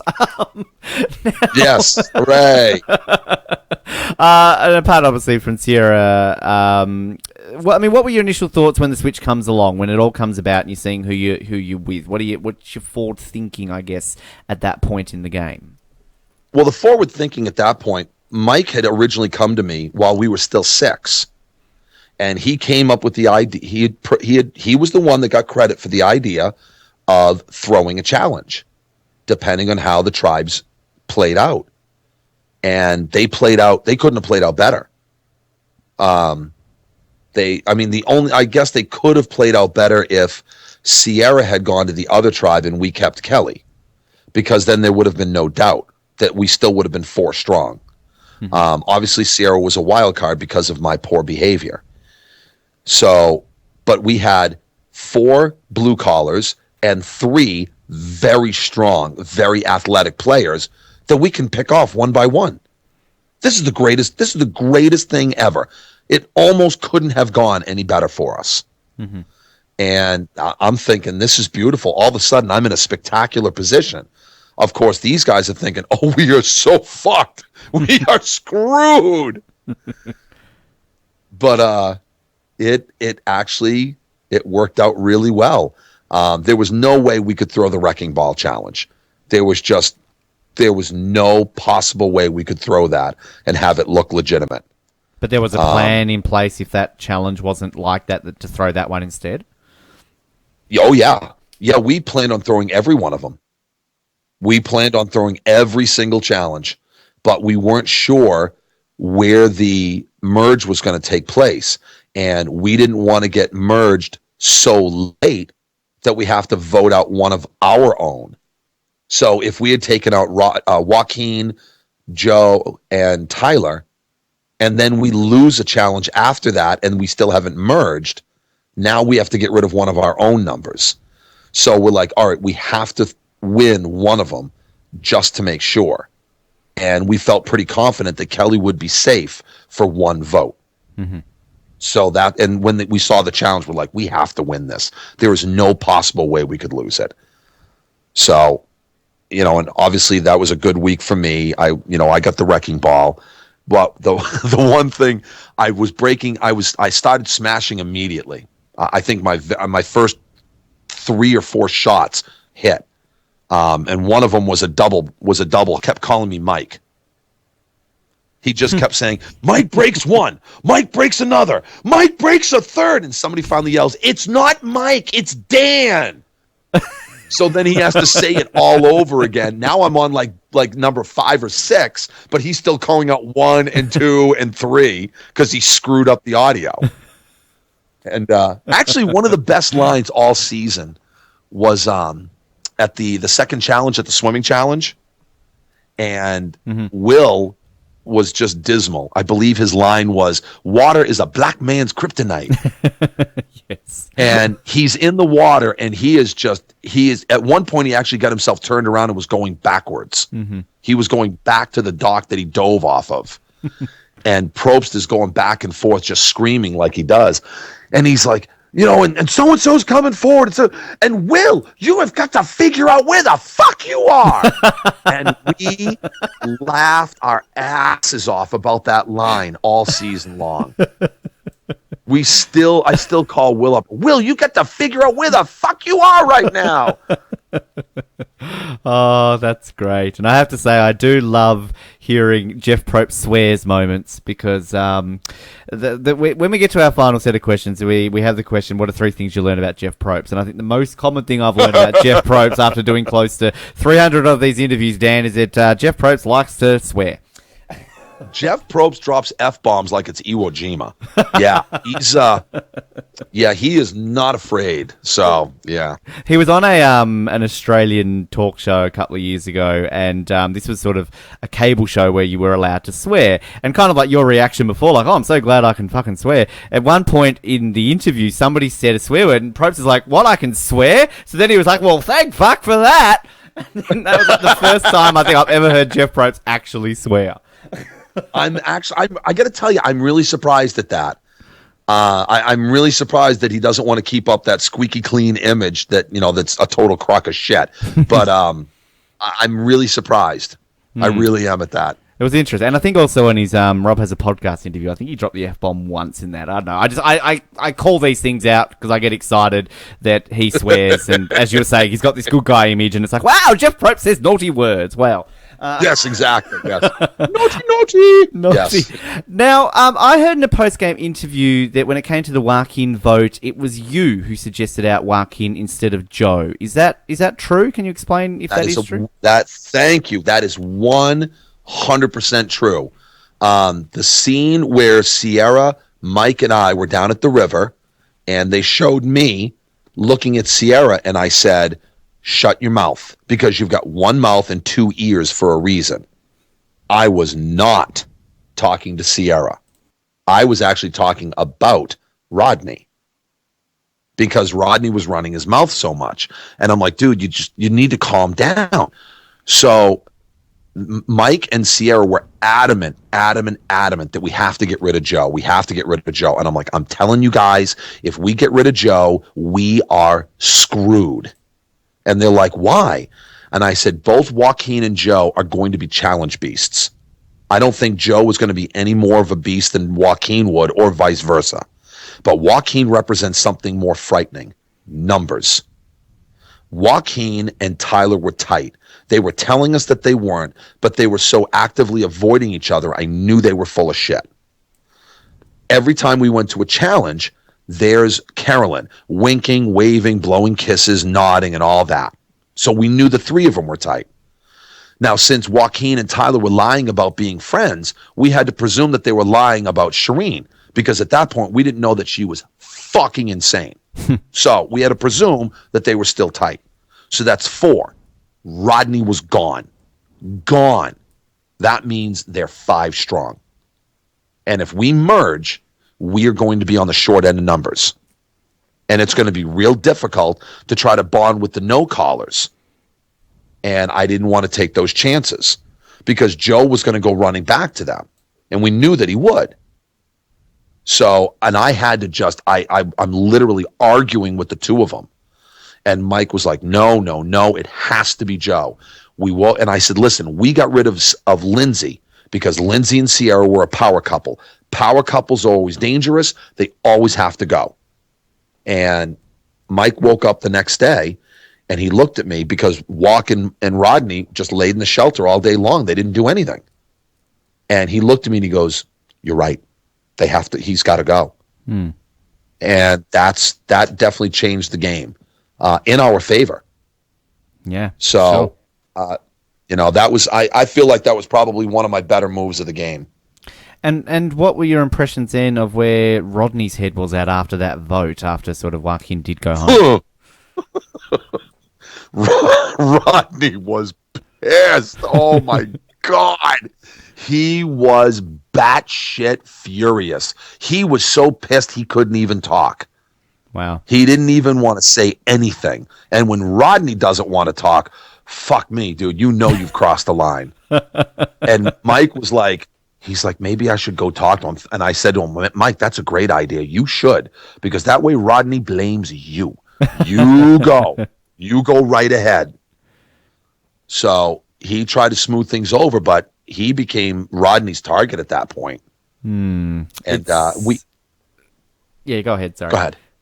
No, I mean, I knew Mike was going to be a target. Mike was too strong. I started calling Mike Teflon Mike, because it didn't matter what kind of shit Mike threw, it didn't stick to him. And they did show me saying that at one point, which I was actually kind of glad, but it was a really quick comment, and it didn't take. So not even that comment stuck to him. But the day the merge took place, I walked up to Rodney, I walked up to Sierra, and I walked up to Kelly. And I looked at all three of them separately. And I said, listen, if we went to the final tribal council right now, who wins this game? And they all said Joe. I said, 100%. I said, if Joe's gone, who wins? And all three of them looked at me and went, Mike? And I'm like, right. I said, it may not be today, but it's got to happen. And they're all like, okay. And I think, and I've told Mike this too, and he kind of looked at me, and he's never admitted it, but he hasn't denied it either. And I said, the next vote, when we said we were going to get, when we tried to get rid of Jen, but she played her idol, we were supposed to have gotten rid of Haley, because Mike came to me and he said, okay, Joe's our target. And I said, 100%. But then Joe won the pole holding on challenge. And I said, okay, we got to get rid of the Wonder Twins. Power couples have to go. So it's either Jen or Haley. And Mike said, we got to get rid of Jen. I said, no, we have to get rid of Haley. And he goes, now why? What they didn't show was Joe gave me some kind of a cockamamie story about Nina found the hidden immunity idol. And she played it on the second tribal council. And that's why Vince went home instead of her. And the way that the way that he presented it, it just sounded like it was total bullshit. So I said, listen, we don't know if there's still an idol in play. Jen is the obvious target. He's like, right. She's stronger at challenges. She clearly calls the shots. I said, right. Haley, they won't see it coming. So if an idol gets played, then no one will see it coming. And he's like, yeah, I think you're right. I think you're right. But Mike's got to be in control all the time. Mike doesn't like taking orders, even when those orders are right. So at the last minute, he ran around and told everybody, we're going after Jen. We're going after Jen. We're going after Jen. Right. And we all know how that worked out. You would have had Kelly still probably if you had gone originally with Haley. Yeah. Oh, no, there's no probablys about it. Yeah. No probablys about it. Kelly would have still been in the game. Haley would have gone. It would have been a totally different game at that point. And, yeah. So. That was. Well, how was it bad then to lose Kelly at that point? Were you thinking, shit, well, we've got to do something now? You sacrifice the challenge essentially to keep her in the game, and then the merge comes along and she's gone. Right. Yeah, that was definitely a blow to us because it took our 5 down to 4 with the blue collars. But one of the things that Mike had said was, he's like, I did not want to write her name down.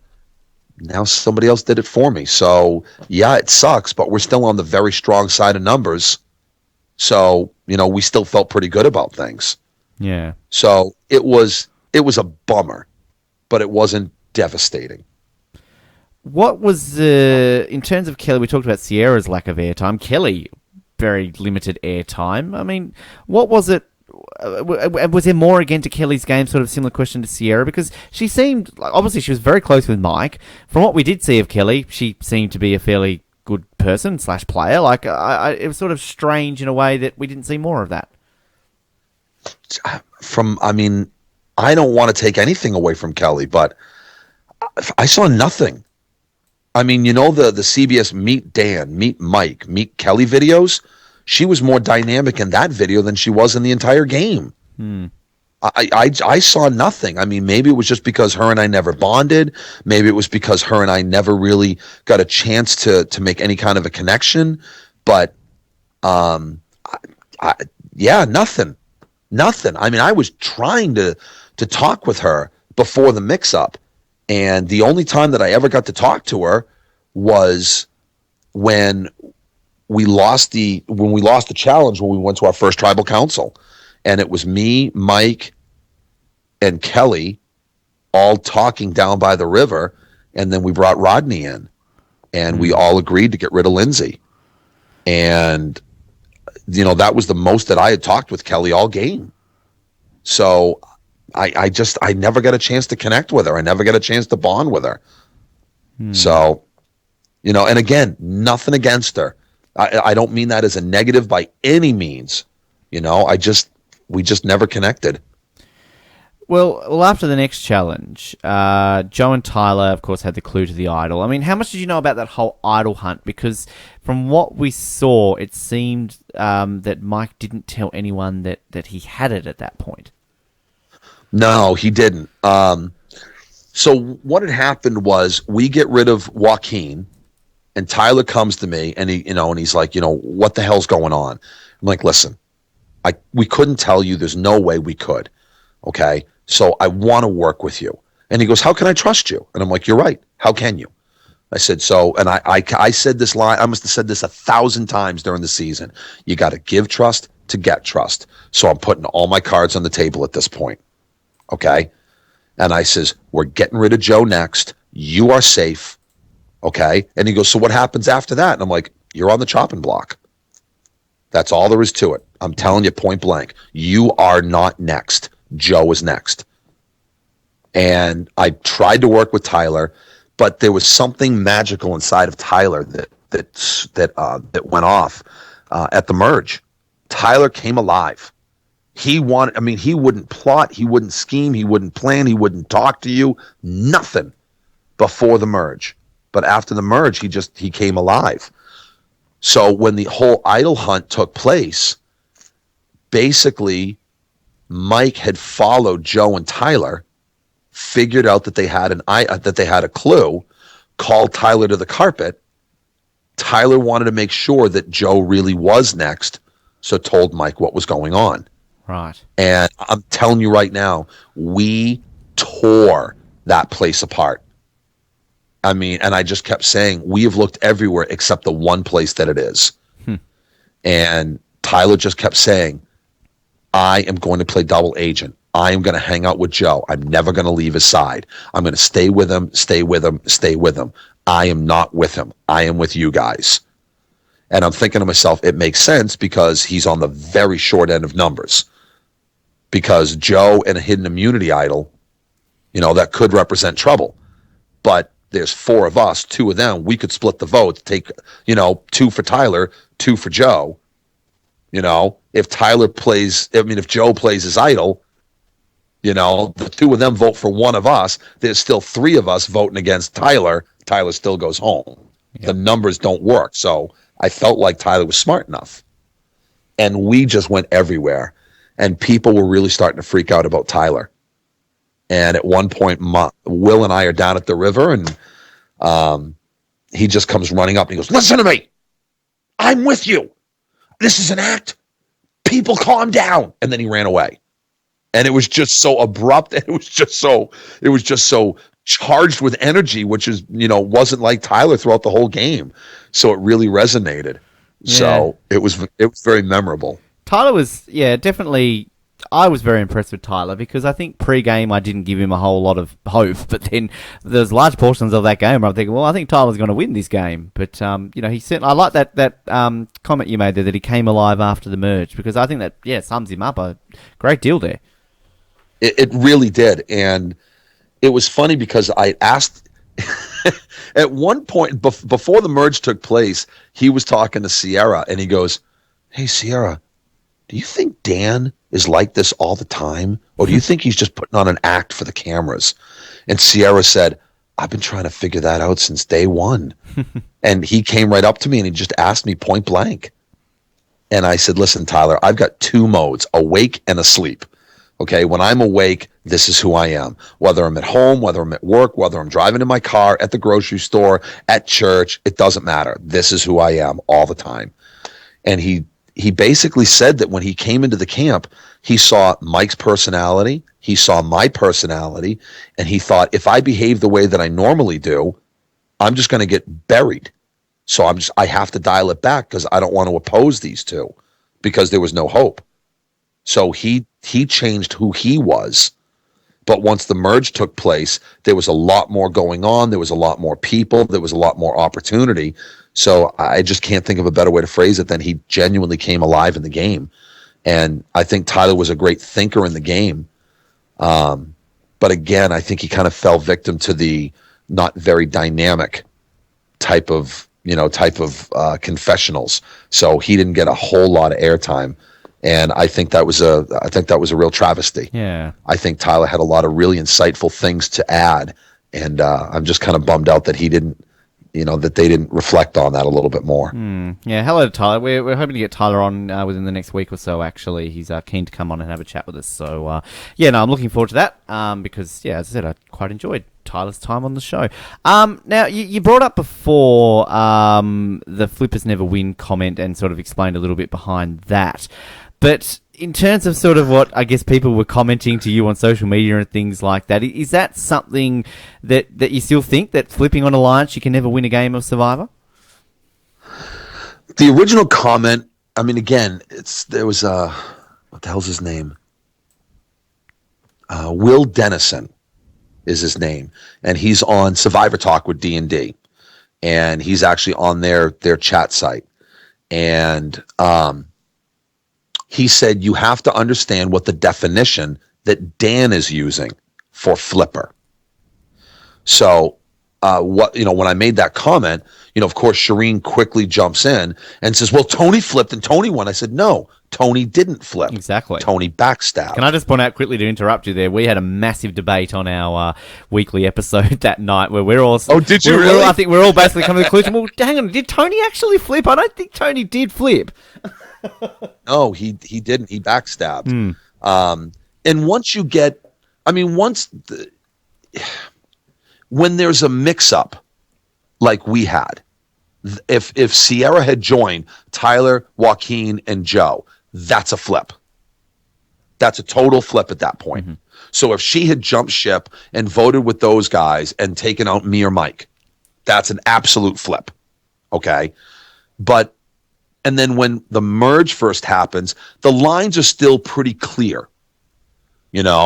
So when Cass was a clear flip when she got rid of Sarah, that was an absolute flip.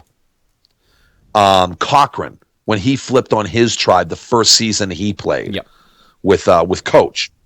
And the fact that Coach didn't bring Cochran to the end just proves that Coach is just so inept at playing Survivor, because he should have dragged Cochran to the end, kicking and screaming, because the whole jury was stocked with people that Cochran fucked over. And the fact that Coach didn't bring him was just stupid.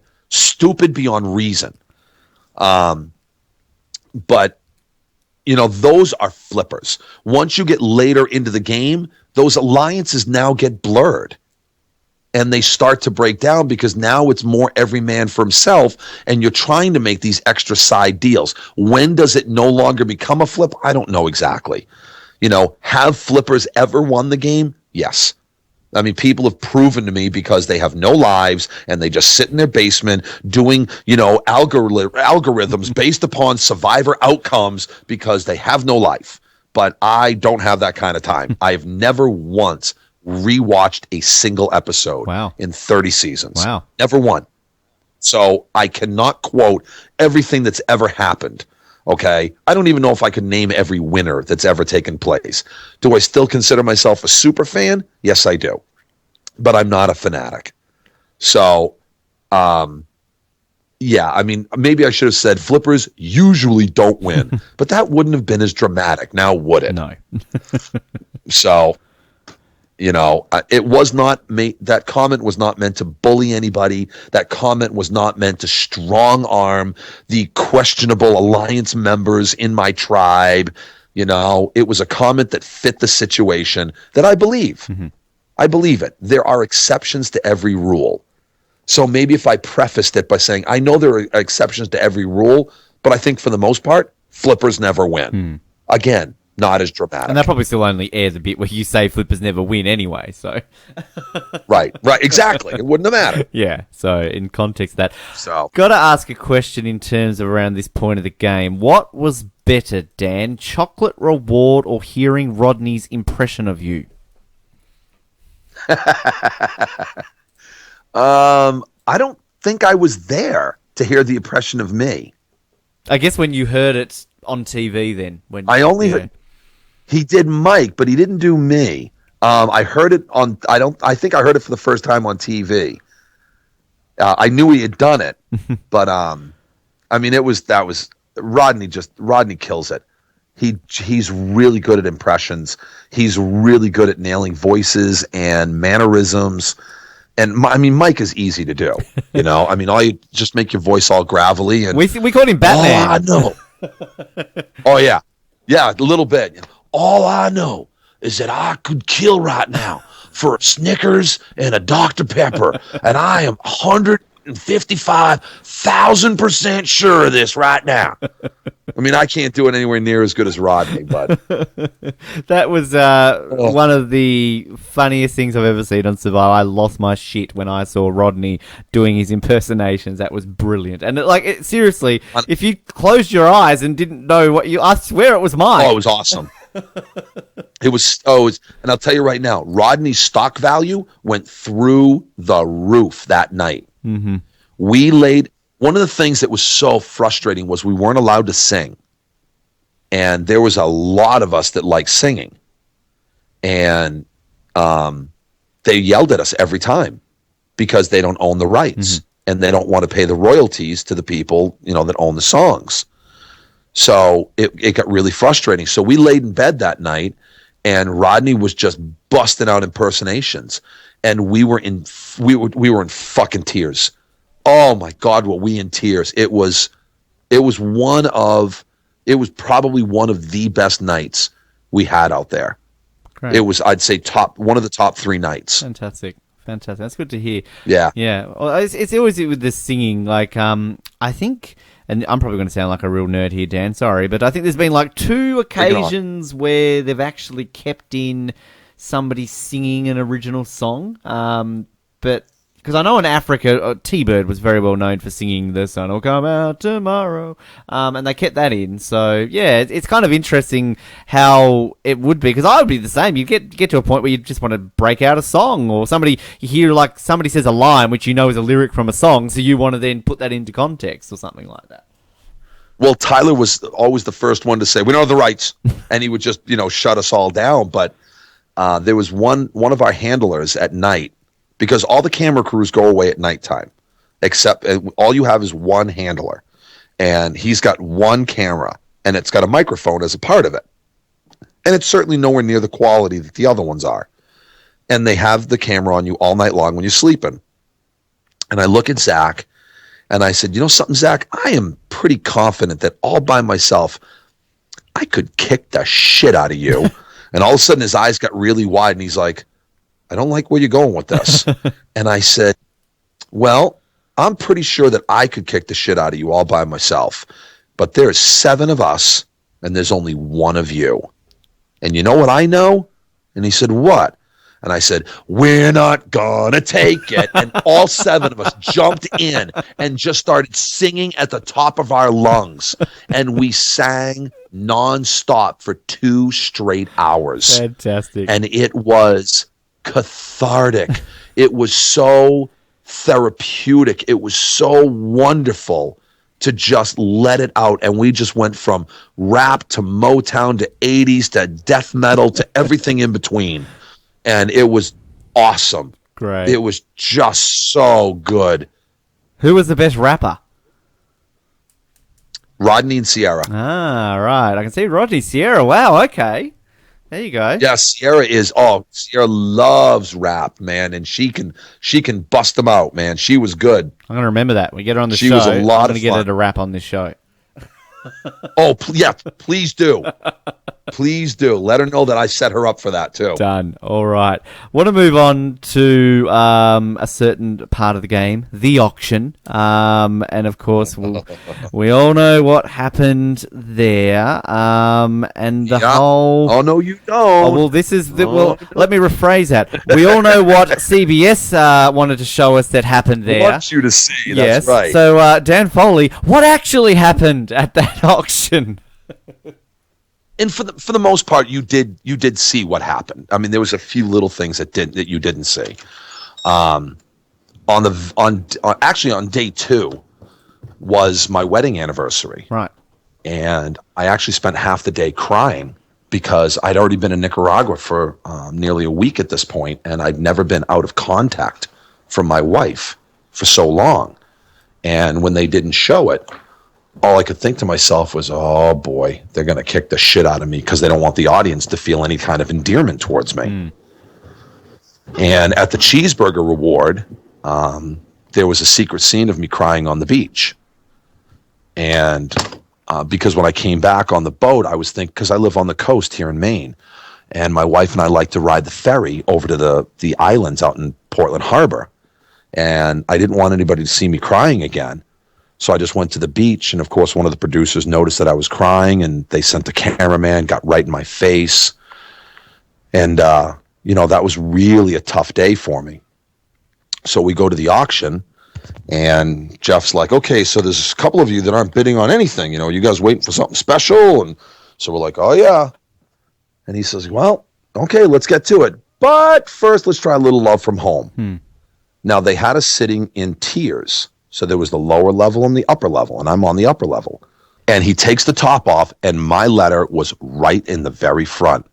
And as soon as I saw my name, this sounds so bad, but I got a lot of face shots. I got a huge amount of reaction shots.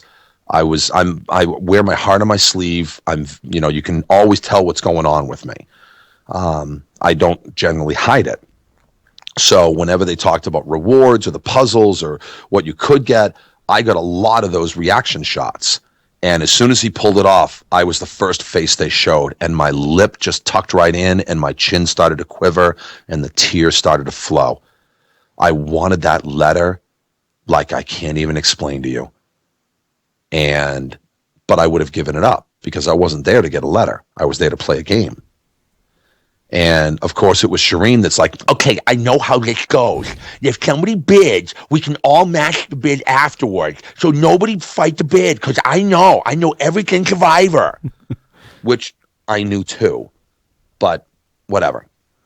So Sierra bids $20. Carolyn says, okay, we're all waiting. Let's all agree. We'll all go up and get our letter. And Mike's like, he's like, oh. And they showed me. I turned, and I was practically begging, and I don't beg, but I was practically begging him. And I said, Mike, please.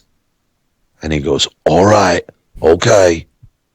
And Carolyn went up without hesitation because that was Carolyn. She didn't think that much about certain things. So she just went up without hesitation. Tyler started to go up, and he's like, go ahead, Mike. And Mike's like, no, it's all right, Tyler. And I could see the look on Mike's face. You could tell he was thinking about it. He wasn't hiding it. I don't know if he knew he wasn't, but he sure, at least to me, he wasn't. So I got up there and I'm like, go ahead, Mike. And he goes, no, it's all right. Go ahead, Dan. I'm like, no, Mike, you go first.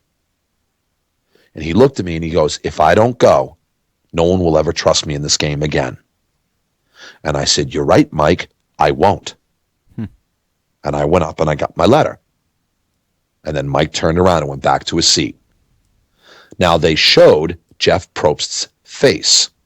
They showed that look of shock and just he was dumbfounded that Mike went back. Carolyn then went up and asked for a refund. They went to a commercial break at that moment. They come back. Carolyn asked for her money back, and Probst says, no refunds. What they didn't show you was Probst looked at Mike and said, I don't know about this, Mike. You said you were coming up. I believed you. That is when Mike went up. Wow. And Mike goes up. He gets his letter, and he's walking back to his seat, and I'm like, too little, too late. Damage has already been done. That's when Mike became public. And right now, Probst later came out in an interview and said, well, Mike was just dumb. He got all the hate for not going up, but then he turned around and went and got the letter anyway. So we get all the hate for nothing. But it was Probst that put the thumb screws to him to go up to get his letter. But then Mike then turned around and said, well, I gave my word. Now, did he do it because Probst said something, or did he go up because he actually felt bad? I don't know. But I know he didn't go up until Probst said something. It's fascinating, as you sort of said, what Probst said about he got all the hate for nothing, because I think at the end of the day, if you're willing to turn around, and then at least you could stick by the move in a way, couldn't you, and claim it's strategy, but to then go back after, like as you said, like the damage had already been done at that point. So like, right, like at that point, wouldn't it be the best thing is to do is to just stand by your move that you have made? And Mike has second guessed that. He's actually said that was his one regret in the game. And I actually gave him a hard time, and I'm like, what bums me out is that that was one of the highlight moments for me, was that I got the White Rock. So by you saying that you kind of wish you'd stuck by it, kind of tells me you didn't even want me to have that. You didn't even want me to get that one moment of finding the White Rock and getting the advantage for all the good it did me. So, it's funny because I know he wasn't thinking of it that way. I know that's not what he meant. That's not what he was trying to say. That's not how he wanted to present it. But those are the ramifications of what he was saying. So there's always the ripple effect of things that, a lot of times people don't think about. So yeah, and was there more shown of reaction back at camp, or even at that point, that we didn't get to see on TV of what Mike did? The blow up between it went pretty close to the way they showed it. Mike comes to me and he goes, "I'm about to blow this game up." And then he went to Sierra, said the exact same things, and I looked at him like, "What are you going to do? Whoa, what are you doing?" Next thing I know, there's Mike calling out Rodney and Tyler and Carolyn and Will, and saying that they're going to screw us all over and blah blah blah. And I if you noticed, I'm not there, because as soon as he did that, I'm like, I want no fucking part of this. I got my letter from my wife. I just want to read this letter. At that point, that's all I cared about. And even Rodney, who doesn't watch Survivor, he's like, the game is supposed to be on break. We're all supposed to take a break from the game right now because we want to read our love letters, and you fucked us all. You screwed us. You ruined this moment for everybody. And, considering Rodney was, he complained a lot about not getting any rewards, and he didn't appreciate, what he had. That was actually very profound. And, you can talk to some people and say the game's never on hold. The game's always on. And, to some people, maybe that's true. But those are probably the people that's never played. Maybe some of the people that have played would say that the game's never on hold. I don't know. But I really felt like at that moment, we could have all read our letters, and he could have blown the whole thing up, and 2 hours later. He could have blown it up 3 hours later. He didn't have to do it at that moment. And that's just my opinion. It's nothing against Mike. That's just my opinion. I don't know if he had done it hours later, if it would have been as impactful. Yeah. And particularly also after having that emotional moments you guys would have been experiencing in reading those letters, like, it might have been as not as angry, I guess, because you would have calmed down slightly because you've just gotten this word back from home or something. Well, we were also all pissed off because we were still thinking about what a dick Mike was. I don't know. I mean, a million different outcomes could have happened with one tiny change, butterfly effect. Yeah. So I don't know. Those what if moments, Dan, that people go off at us for bringing up all the time. But look, they're there. They're there, Dan. You can't help but mention them sometimes. Oh, no, you can't. Hey, how about what if Jen and Haley actually used that immunity idol and got rid of Mike instead of Kelly? Yep. Even Kelly's like, why did you come after me? She goes, I'm nobody. I'm nobody in this game. If you wanted to strike a blow against the blue collars, why didn't you go after Mike? Mike was a clear threat. Yep, exactly. Exactly. You did, as it turns out, of course, you did get that second vote advantage. We had that fantastic quote of you, yeah, baby. And then our Photoshop expert, Alina, I actually went to her and I said, hey, you've got to do Dan as Austin Powers because he's always saying, yeah, baby. So, make him Austin Powers. And she did a fantastic one of you as Austin Powers. But when you get that, we saw the emotion. And when you finally see what it is, because this was unprecedented. We'd never had a second vote advantage. What was your take on the advantage when you first were reading about it?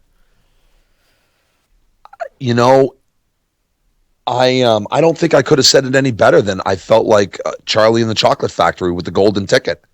That's literally what I felt like, because it did have a gold border around the ticket. And one of the things that, well, because I can do basic math, the way that I thought about the ticket was there's no sense in using it when there's an odd number of people at tribal council, because that would make an even number of votes, and statistically that won't do me any good. I wanted to use it when there was an even number of people to make an odd number of votes to hopefully swing things to the way I want them. And I didn't feel like I needed to use it up until the night I went home. Mm-hmm. I felt like everything was going to go my way. And it did for the most part up until an idol was played. Yeah. So, well, it also seemed that Tyler, of course, went through your bag and told everyone. Is this how it played out? Please explain. How did this actually happen? No. Okay, so what happened was I gave Sierra my bag because I kept thinking, what am I going to do? What am I going to do? What am I going to do? There's this big fucking box, and I don't want to take the ticket out of the box because it rained. You know, it didn't rain a lot, but it rained enough that I didn't want to stash this ticket anywhere. I couldn't put it in my pocket because I was always in the water, whether I was in the ocean or the river, you know, messing around with the fish net, whatever. So I couldn't keep it in my pocket. I didn't want to stash it somewhere out in the great white wild, you know, because I was afraid the ticket would get damaged. I didn't want to leave it in the box, and there was no way I could hide the box. So I'm not going to have a choice but to leave it in my rucksack. Well, I had to go down to the river, and I gave my bag to Sierra, and I said, will you please watch my bag? Now, I felt like her and I were tight enough. I felt like I could trust her. Well, what happened was it was underneath the hammock. Sierra fell asleep. Tyler grabbed it, ran off to the side, whipped it open, read it real quick, stuffed it back in the bag, and put the bag back under the hammock. And Sierra never woke up. Production went up one side of him and down the other. Wow. Because they didn't get it on film. Wow. So when you see Tyler's arm reach down to grab my bag, that's not Tyler. That was staged. Wow. When you saw Tyler open it up to see what it said on the inside, that was actually me. They told me to bring the advantage so they could see it. So they took footage of me opening it up, and they presented it like it was Tyler. Wow. And they actually told Tyler to do it again. And he goes, bullshit. He goes, I'm not doing that again. No way. So yeah, they gave him quite a bit of shit about that. I can imagine. But yeah. So, but I knew right away that somebody had gone through my bag, because what I did was I always tied the leather strap back around the box. And I went back in one time and the strap was no longer on the box. Right. So I knew somebody had gone through it. And I actually said at one point at a confessional, and they said, who do you think did it? And I'm like, well, the most likely candidate is Mike. Because did you see the scene where Mike went through Carolyn's bag? You didn't, because they didn't show it. Because they can't make Captain America look bad. Mike actually went through Carolyn's bag. Right. And they got it on film and they never showed it. Right. So they did make it look like Tyler went through my bag. So I said, Mike is the most likely candidate, but it's probably not him. It's probably the person I least likely expect. It's probably Tyler. And they never showed that. And that really bummed me out. So I thought to myself, now I'm in a position of dispower. Somebody has my power, because I have an advantage that nobody else knows about, but now somebody does. What can I do to turn this around? The only thing I could do is to tell somebody. So I brought Rodney and Sierra, and the three of us were lying in the shelter. And I said, I'm going to tell you guys what my advantage is. And Rodney's eyes opened up like saucers. And I says, I get an extra vote at a tribal council. And Sierra went, what? And I'm like, yeah. And I says, I am telling you guys this because we started this game together, and I want to end this game together. And they're like, oh yeah, 100%. Now Rodney's not stupid. Okay. Now, and neither is Sierra. Whoever has the power in the game, they were trying to hold on. They were trying to, stick with these people. And all of a sudden now I represent two people. So Mike had already lost their loyalty a long time ago. And Mike was already starting to go. And Mike will tell you that he wasn't, but everybody will tell you he was going cuckoo for Cocoa Puffs. He wanted to get rid of Tyler before Joe. If Tyler hadn't won the Tippy Toe Challenge, he wanted to get rid of Tyler that night. And I was just arguing with him. I'm like, it's too soon. It's too soon. So I brought Rodney and Sierra tighter to me because I told them what my advantage was. Right. And were they your planned final three then from that point on? I had several final threes. At that stage in the game, at the risk of being arrogant, and I won't be, I'll put it in Tyler's words. Tyler actually had a scene where he came out and said, Mike is clearly the biggest threat in this game. If we can get rid of Mike, there's only two people that can win this game, me and Dan. And they didn't show it that way. They made it look like I had no hope of winning. Why? Because they knew the outcome. Think about it like literally manipulating time. Yeah. They know what the entire chronology is going to be. And because they know the future, they manipulate the past. Mm-hmm. And that's how they present it. If I had won the game, well, they would have presented me substantially different. Yeah. Completely different. So, yeah, absolutely. And as you're saying, like with Mike and the whole bag situation, they're not going to show him doing that because, as you put it, Captain America. They want him to be a hero. Yeah. Right. He's Captain America. Exactly. America. Captain America. Can I we've got to bring up America. The tribe name, like, I'm not dissing the fact of, whatever. Americans, you're passionate people. That's a horrible tribe name. It was awful. The funny part that I find, I don't know if you've ever seen the movie Team America, and they've got that song in it, America, fuck yeah. Like the whole time, we're just singing that on our show. America. Say the fuck day, yeah. Yeah, I love that song. Yes. So I'm surprised that if you were talking about saying not being able to sing, I reckon if you were there and you were allowed to sing straight away, like, America, fuck yeah. We did all the time. But we knew we couldn't say it. We knew it would be edited out. So we changed it to truck yeah. Ah, clever. So that way we could say it. Oh, that's fantastic. Well, at least people will always remember the Merge tribe name from Worlds Apart, whether it's for good or bad reasons. Yeah, they will definitely remember that. That's for sure. Whereas if you turned around and said name the tribe Merge name from like South Pacific, some people would struggle. So, yeah, but who gets credit for naming our tribe? I believe it would be Mike. You would be wrong. If you watch Haley's Ponderosa video, she's wearing a t-shirt that says America. Haley came up with the name.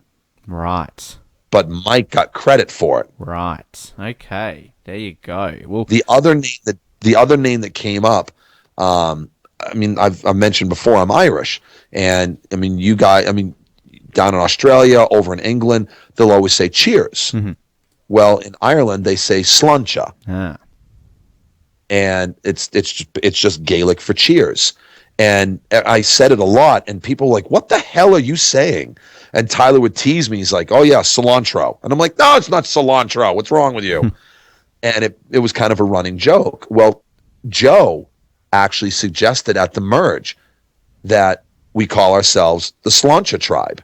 He goes, it's a way to say cheers. It's kind of a cool word. And everybody's like, that sucks. Let's do America instead. Yes, that's much better. Yeah, that's such a good choice. I bet you the producers, though, fucking loved it. Oh, I'm sure they did. Because they thought, this is the worst fucking merge name ever. This is gold. This is pure gold. I think, again, you mentioned you've sort of never gone back and rewatched them, but of course in Gabon we had their tribe name, the merge one is No Bag. They just got Gabon backwards, which was universally considered the worst tribe name in the history of Survivor until I think America came about. Yeah. Yeah, pretty.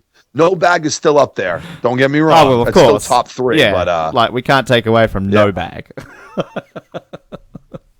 Oh, it's funny. Now, we talked, obviously, about the Will and Shireen fight, but just quickly on that, what was your thoughts when Shireen blocked Will from getting his loved one's letter when that whole situation came about? I get it. I do. I get that level of anger, but that was a shitty thing to do. Mm-hmm.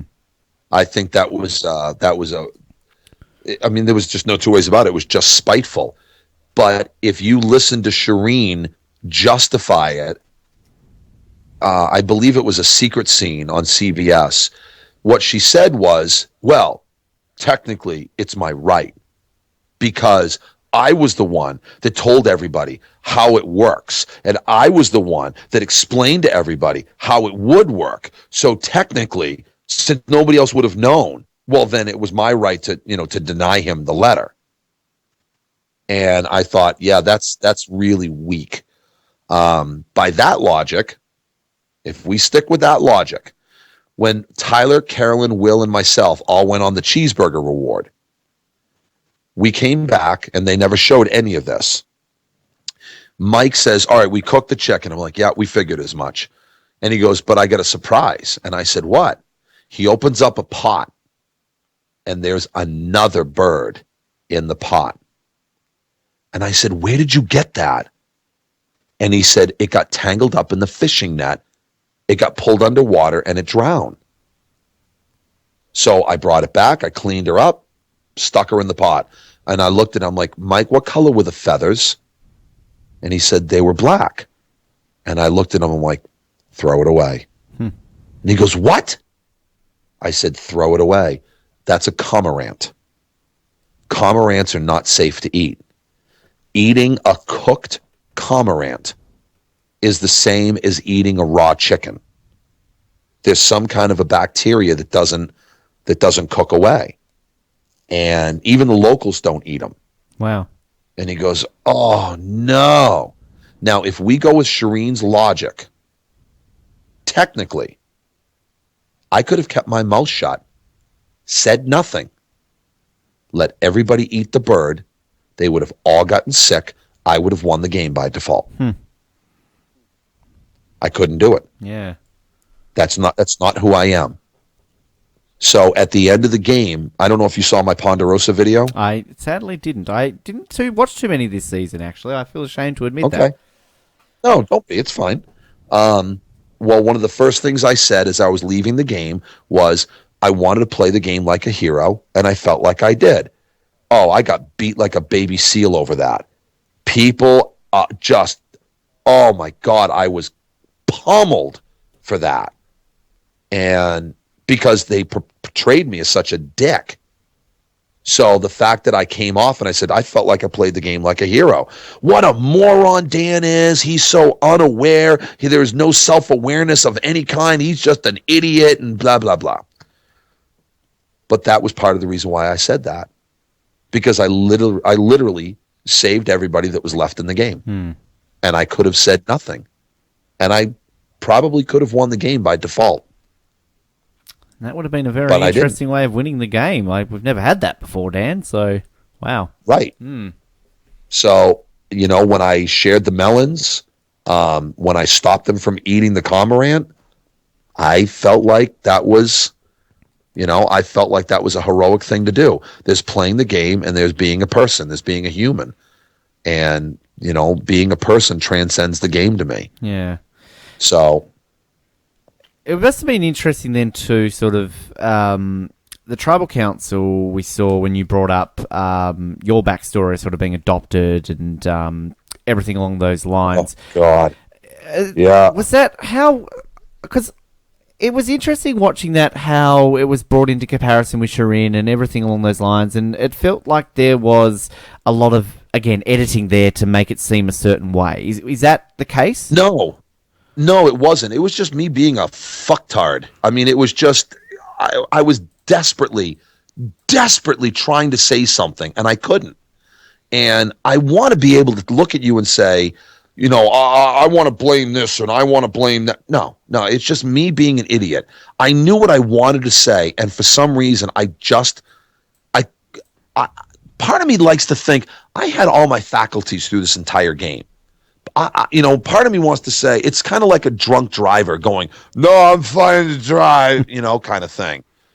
But every single one of us remember the beginning of the game with complete and total clarity. And the further in the game we got, the less we remember. Mm-hmm. Even though it's closer in time to the beginning of the game. So there has to be something to this. And what I was desperately trying to say was, yes, I'm adopted. I was raised by a very loving family, okay? But blood does not define your family. I was trying to say, and again, it came out very badly. What I was trying to say was, I was not comparing adoption to domestic abuse. That is not what I was doing. What I was trying to say was, I have an adopted family, and there is no blood connection there. Shireen came from domestic violence. I am sure that there are people in your life that are not blood connections that you consider family. Just because somebody is blood doesn't make them your family. And just because somebody doesn't share your blood doesn't mean they aren't your family.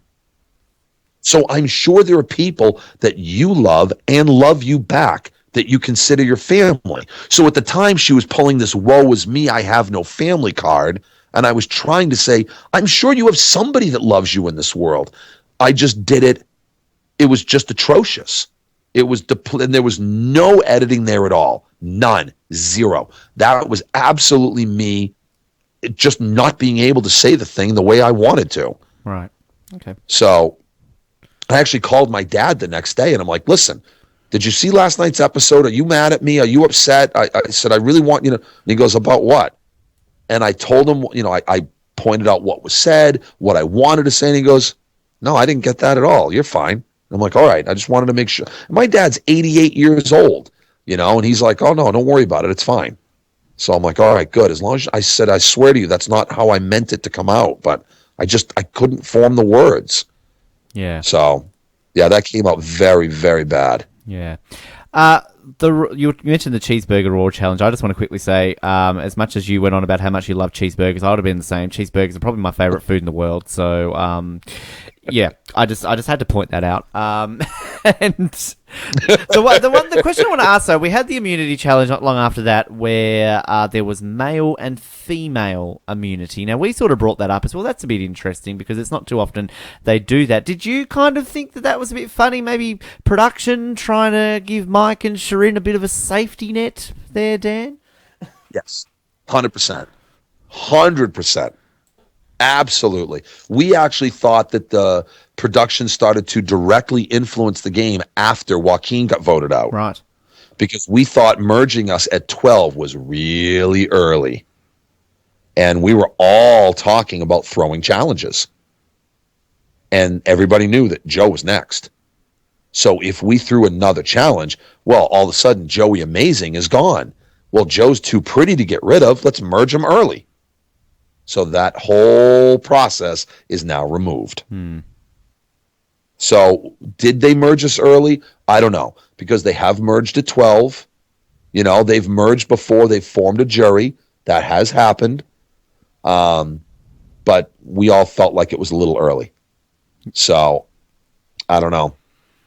It's I don't know. Yeah, I mean, look, there's often cases in Survivor where certain things seem a little bit convenient that it happens, I guess. But yes, yeah, it was just very. That particular challenge smelled a little fishy with the male and female, but not unheard of. And also because, I mean, if they were going to do that, why didn't they do it at the rope challenge over the water? Yeah, and one male and female there too. And there was only 3 women left in the game. There was only Shireen, Sierra, and Carolyn were left at that point. So it was sort of a bit unbalanced in terms of numbers, wasn't there? In terms of the male and the female side of things. Right. Yeah, fascinating stuff. I mean, and again, I don't want to take anything away from Carolyn. I really, genuinely, truly don't. But come on, that challenge was designed for petite people. And Carolyn, I think, was one of the lightest people in the entire game. I think she came into the game at $1.25. I mean, Haley must have been a little bit lighter than her, obviously. But other than that, they were the two lightest people in the game, I think. And that's just a guess. I don't know. But I think Carolyn said that her beginning weight was 125 or 127, right around there. So that challenge was completely designed for somebody, obviously, that's not a fat ass like me. And then the holding the rope over the water challenge, again, it's designed for short, petite, light people because Sierra's not heavy, but she's long. So leverage would work against her in that challenge. Yeah. We had high hopes for Rodney in that challenge. We really was hoping that Rodney was going to do well in that challenge, because he's a lot shorter. So the distance, traveled over the arm for leverage, we thought was really going to be okay. Yeah, yeah. But, yeah, she won back-to-back challenges, and Tyler had said to me after that he was going to go after Carolyn that night. Wow. Okay. Speaking of Rodney and Carolyn, the whole scenario, Rodney you mentioned about his birthday and sort of getting upset, and I mean, it was watching it, I guess in a way you could say it was a bit for laughs on our perspective of this whole situation. But I mean, what was your take on the whole situation? Do you feel as though Rodney was being a little bit unfair in terms of expecting Carolyn to give up a reward for him?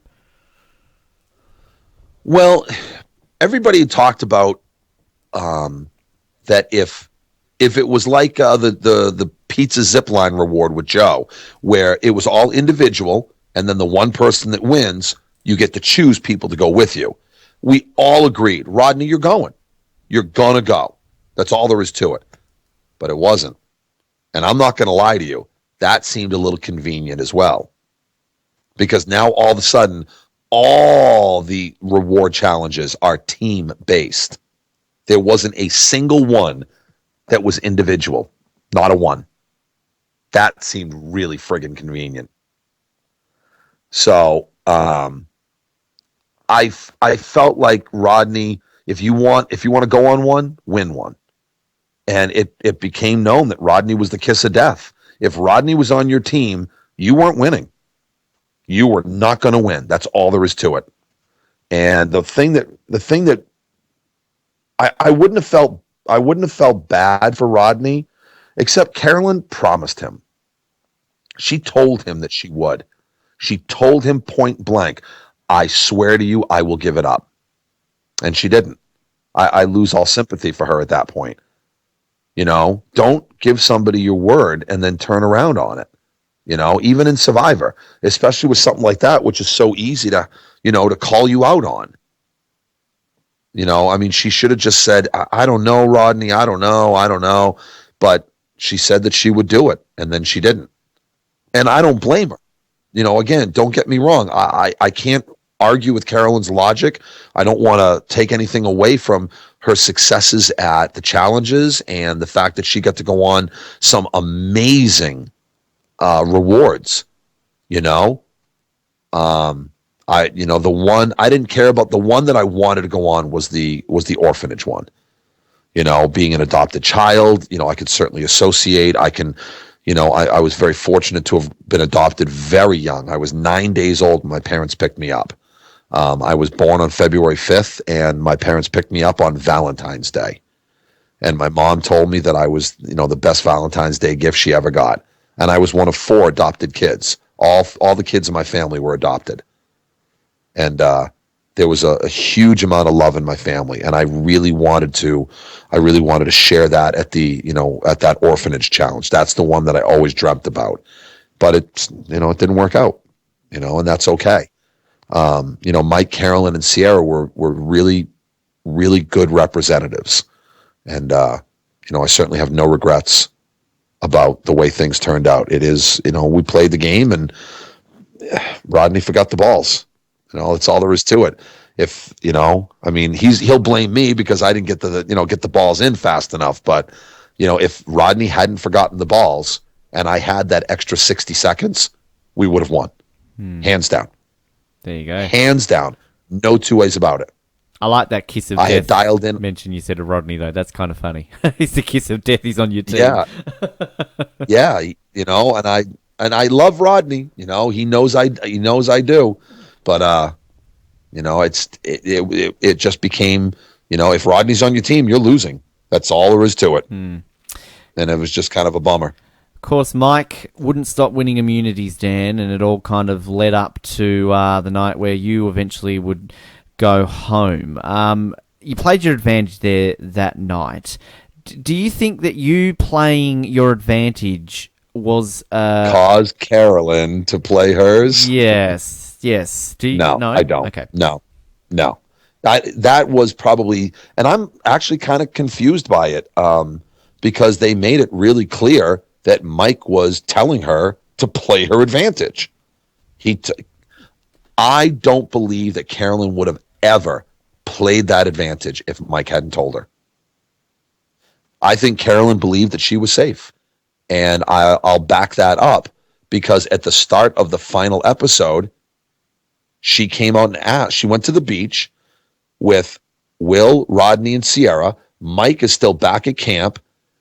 And he actually mumbled. He came out and said, he's like, and they're still all talking together after all this. And Carolyn said, who voted for me? And they all raised their hands.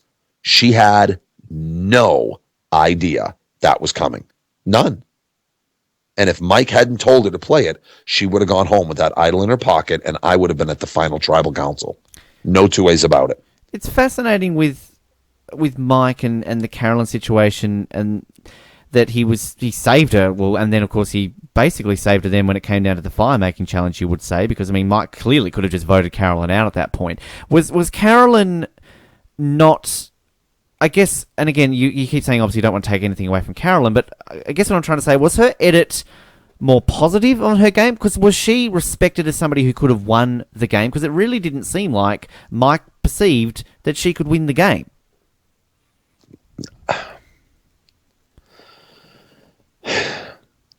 Tyler had the best video, and I've already mentioned it. Tyler came right out and said, Mike is the biggest threat in this game. If we can get rid of Mike, there are only two people that can win this game, me and Dan. And that summed it up. I feel like, I don't want to bash Carolyn. I don't. I like Carolyn. I care about Carolyn. I don't want to bash her, but I think that line summed it up. I think she was shocked that she only got one vote. I know she was. She was absolutely just floored that she got so few votes. I mean, everybody thinks they play a better game than they did. I think I could have won. I think if I got to the end with virtually anybody that was left in that game, other than Mike and possibly Tyler. Let's go back further. I completely believe I could have beaten Shireen, who was before Shireen. Jen was before that. I feel like I could have beaten Jen. Maybe. She could have pulled the girl power card. But Jen definitely ruffled a lot of feathers. Jen did a very heroic edit. There's no way I could have beaten Joe. And I feel like I could have easily beaten Haley. Right, okay. It's interesting. But, I mean, again, that's just my opinion. I could be 100% wrong. Rodney thinks he could have won the game, and they showed at the end that he couldn't. I think Tyler would have been a very tough person to beat at the end. One of the tribal councils they didn't show was the night Joe went home, and it was painfully obvious they were trying to keep Joe because Jen kept talking about quitting. And Jeff's like, if you really want to help Joe, there's the door. Go. If you leave, Joe stays in the game. And she goes, well, because I like money. And if I quit, I don't get paid. And if I quit, I don't make the jury. And he goes, hey, this is your game. We'll do it the way you want. And she wouldn't quit. So then Jeff started to come after the alliance of 7. And he'd say, Dan, what do you think of blah, blah, blah? And I'd start to give an answer. And in the middle of the answer, he would cut me off. And then he'd go to Mike. Mike, what do you think about, blah, blah, blah? And then he'd cut Mike off. And then he'd go to Carolyn. And then he went to Tyler. And then he went to Sierra. And then he went to and he kept trying to get at us like, well, somebody's got to be on the bottom. Somebody's going to be on the bottom of the alliance, and none of us would crack. And it got to the point where he just stopped and he looked at us and he goes, "You fucking people are so full of shit. It's going up my ass right now. There is so much shit here. It's going in every one of my orifices." and that is a quote, word for word, what he said. Wow. And we all collectively started to yell at him. And we lashed out at him. And I actually came out, and I've got the bigger voice, and I came out and said, "Listen, to be the best, you have to beat the best, so I have to sit next to the best at the end," is romantic nonsense that's parallel to love at first sight, because it's crap. It doesn't exist. Because if I park your ass on the jury, I beat you. I don't need to sit next to you. I don't want to sit next to you. I want to sit next to the two biggest lemmings in the game, because I don't want them to take a single vote from me. My dream finale, my dream 3 is me sitting between Coach and Russell Hantz because they've proven they can't win the game. Why would I want to sit next to somebody like Tony or Sandra, or Kim Spradling? I don't want to sit next to them. They can win. I want to sit next to idiots. And the next day, one of the producers came up and said, "That may have been one of the single best answers ever given at Tribal Council." Great. And I said, "And it's never going to see the light of day." And he said, "Nope, never." Wow. I said, "Well, thanks for nothing, shithead. Appreciate that." Did that make that? No, all right. Yeah.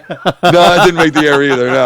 No, none of that. This is where they'd be on a gold mine, CBS, if they release, Survivor uncensored. The bloopers, Yes. Well, no, they can't.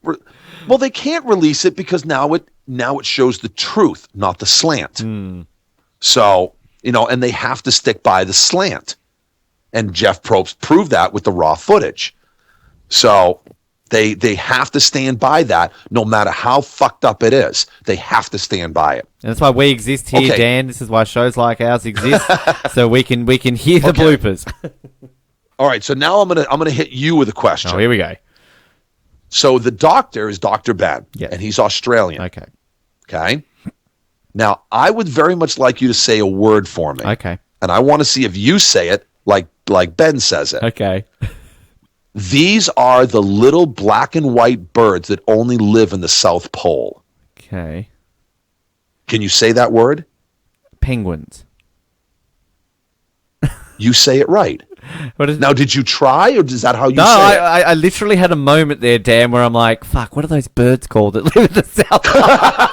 It was more of a me thinking like, oh, God, I'm going to make an absolute dick of myself. I'm going to say, I don't know. And everyone's shouting, go, fucking penguins, Ben! It's a fucking dude. I live Okay, in now, did you Tasmania. change- We are the home of Antarctica for Australia. Like, if you want to go to Antarctica, come to Hobart. What am I fucking on here? Sorry. Well, you're closer to the South Pole than I am. I live in North America. Exactly. Now, did you change your accent, or is that how No, you say no, it? legitimately penguin. That's how I would say penguin. Yes. Okay. Because I don't know how it came up in conversation, but Dr. Ben tried to say penguin, and he called him a penguin. A penguin. Oh, I've never heard And that I'm like, before. what the fuck is a penguin?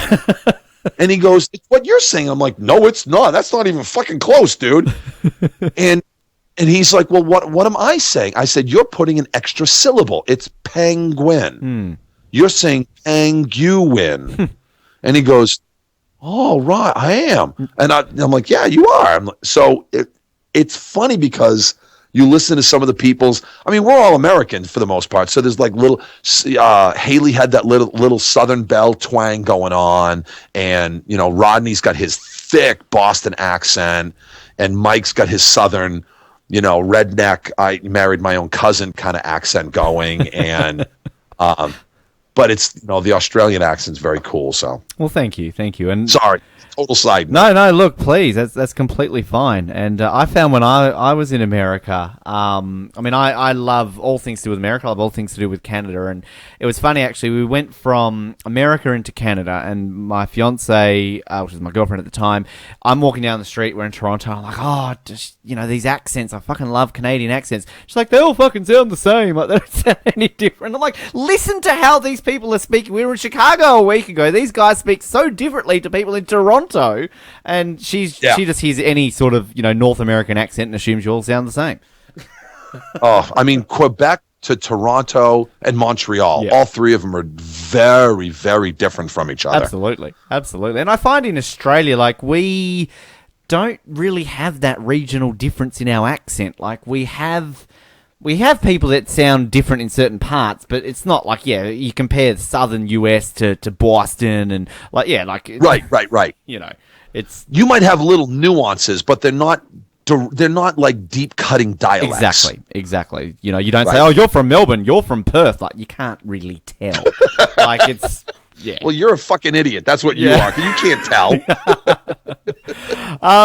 Now, when you got voted out, was the most difficult part about getting voted out finding out then that you were only you were that close to seeing your wife out there on a reward challenge? You're a fucking genius. You were the first person to get that right. You are the only person to get that right. You are my new best friend. Oh, damn. I'm not joking. You are the only person to get that right. Well, thank you. I was seething. I was livid. I could have tore. Oh my God, was I so fucking mad because I knew that they were there. I went to Ponderosa and I started asking to see her. I said, I know she's here. I know the loved one's visit is tomorrow. And they're like, you don't know that. And I'm like, listen, I'm enough of a fucking fan. I know. Okay. Tomorrow's the final episode. I was the keeper of the calendar, which they never showed. They never showed my calendar. And I says, I know tomorrow's the final episode. That's the loved one's visit. And they're like, nope, you don't know that. You don't know that. And they wouldn't let me see my wife. They would not let me see her. And I'm like, what does it matter? Let me go to her. And I said, I get why you can't bring her here because then she'd see the other people. She'd know who got kicked off. I get that. But let me go to her. No, they wouldn't even admit she was in the country. And that's what, I mean, I was bummed out about being out of the game. I was obviously upset because $1 million is a life-changing amount of money. And I made it very clear at casting. If I win this $1 million, you make the check out to Erin. Do not make the check out to me. You make it out to her. She gets it. Because I'm not here to play for money. I'm here to play for glory. Because money can be spent, but pride is forever. And I mean, I know they can't do that, but no,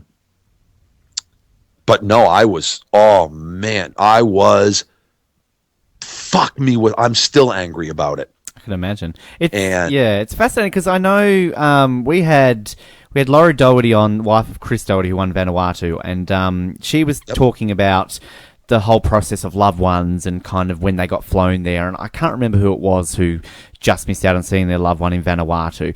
One of those people in the basement you're talking about, Dan, will be able to email me in. But it was kind of an interesting backstory of just what that goes in, because each season there is that one or maybe even two people in some cases who get all the way out there, no doubt, to then just get that tap on the shoulder and go, oh, sorry, Erin, actually, you've got to go home now. So what happened was there were 7 of us, and all 7 of them got phone calls, including Erin and Jessica, Tyler's wife. And Jessica got the phone call the night Tyler got voted out that she wasn't coming. So she knew exactly when he got voted out. So the 6 of us, our loved ones, fly to Nicaragua. And they were there 2 days early, and they were treated like kings and queens. They were treated very well. They took very good care of them. And we had 2 Billies. We had Big Billy and Little Billy. And Little Billy was in charge of the loved ones. And I had told my wife in advance, and I said, listen, depending on when you get there in the game, there's a very good chance I'm going to tell you, if we're like a team, I'm going to tell you to throw the challenge.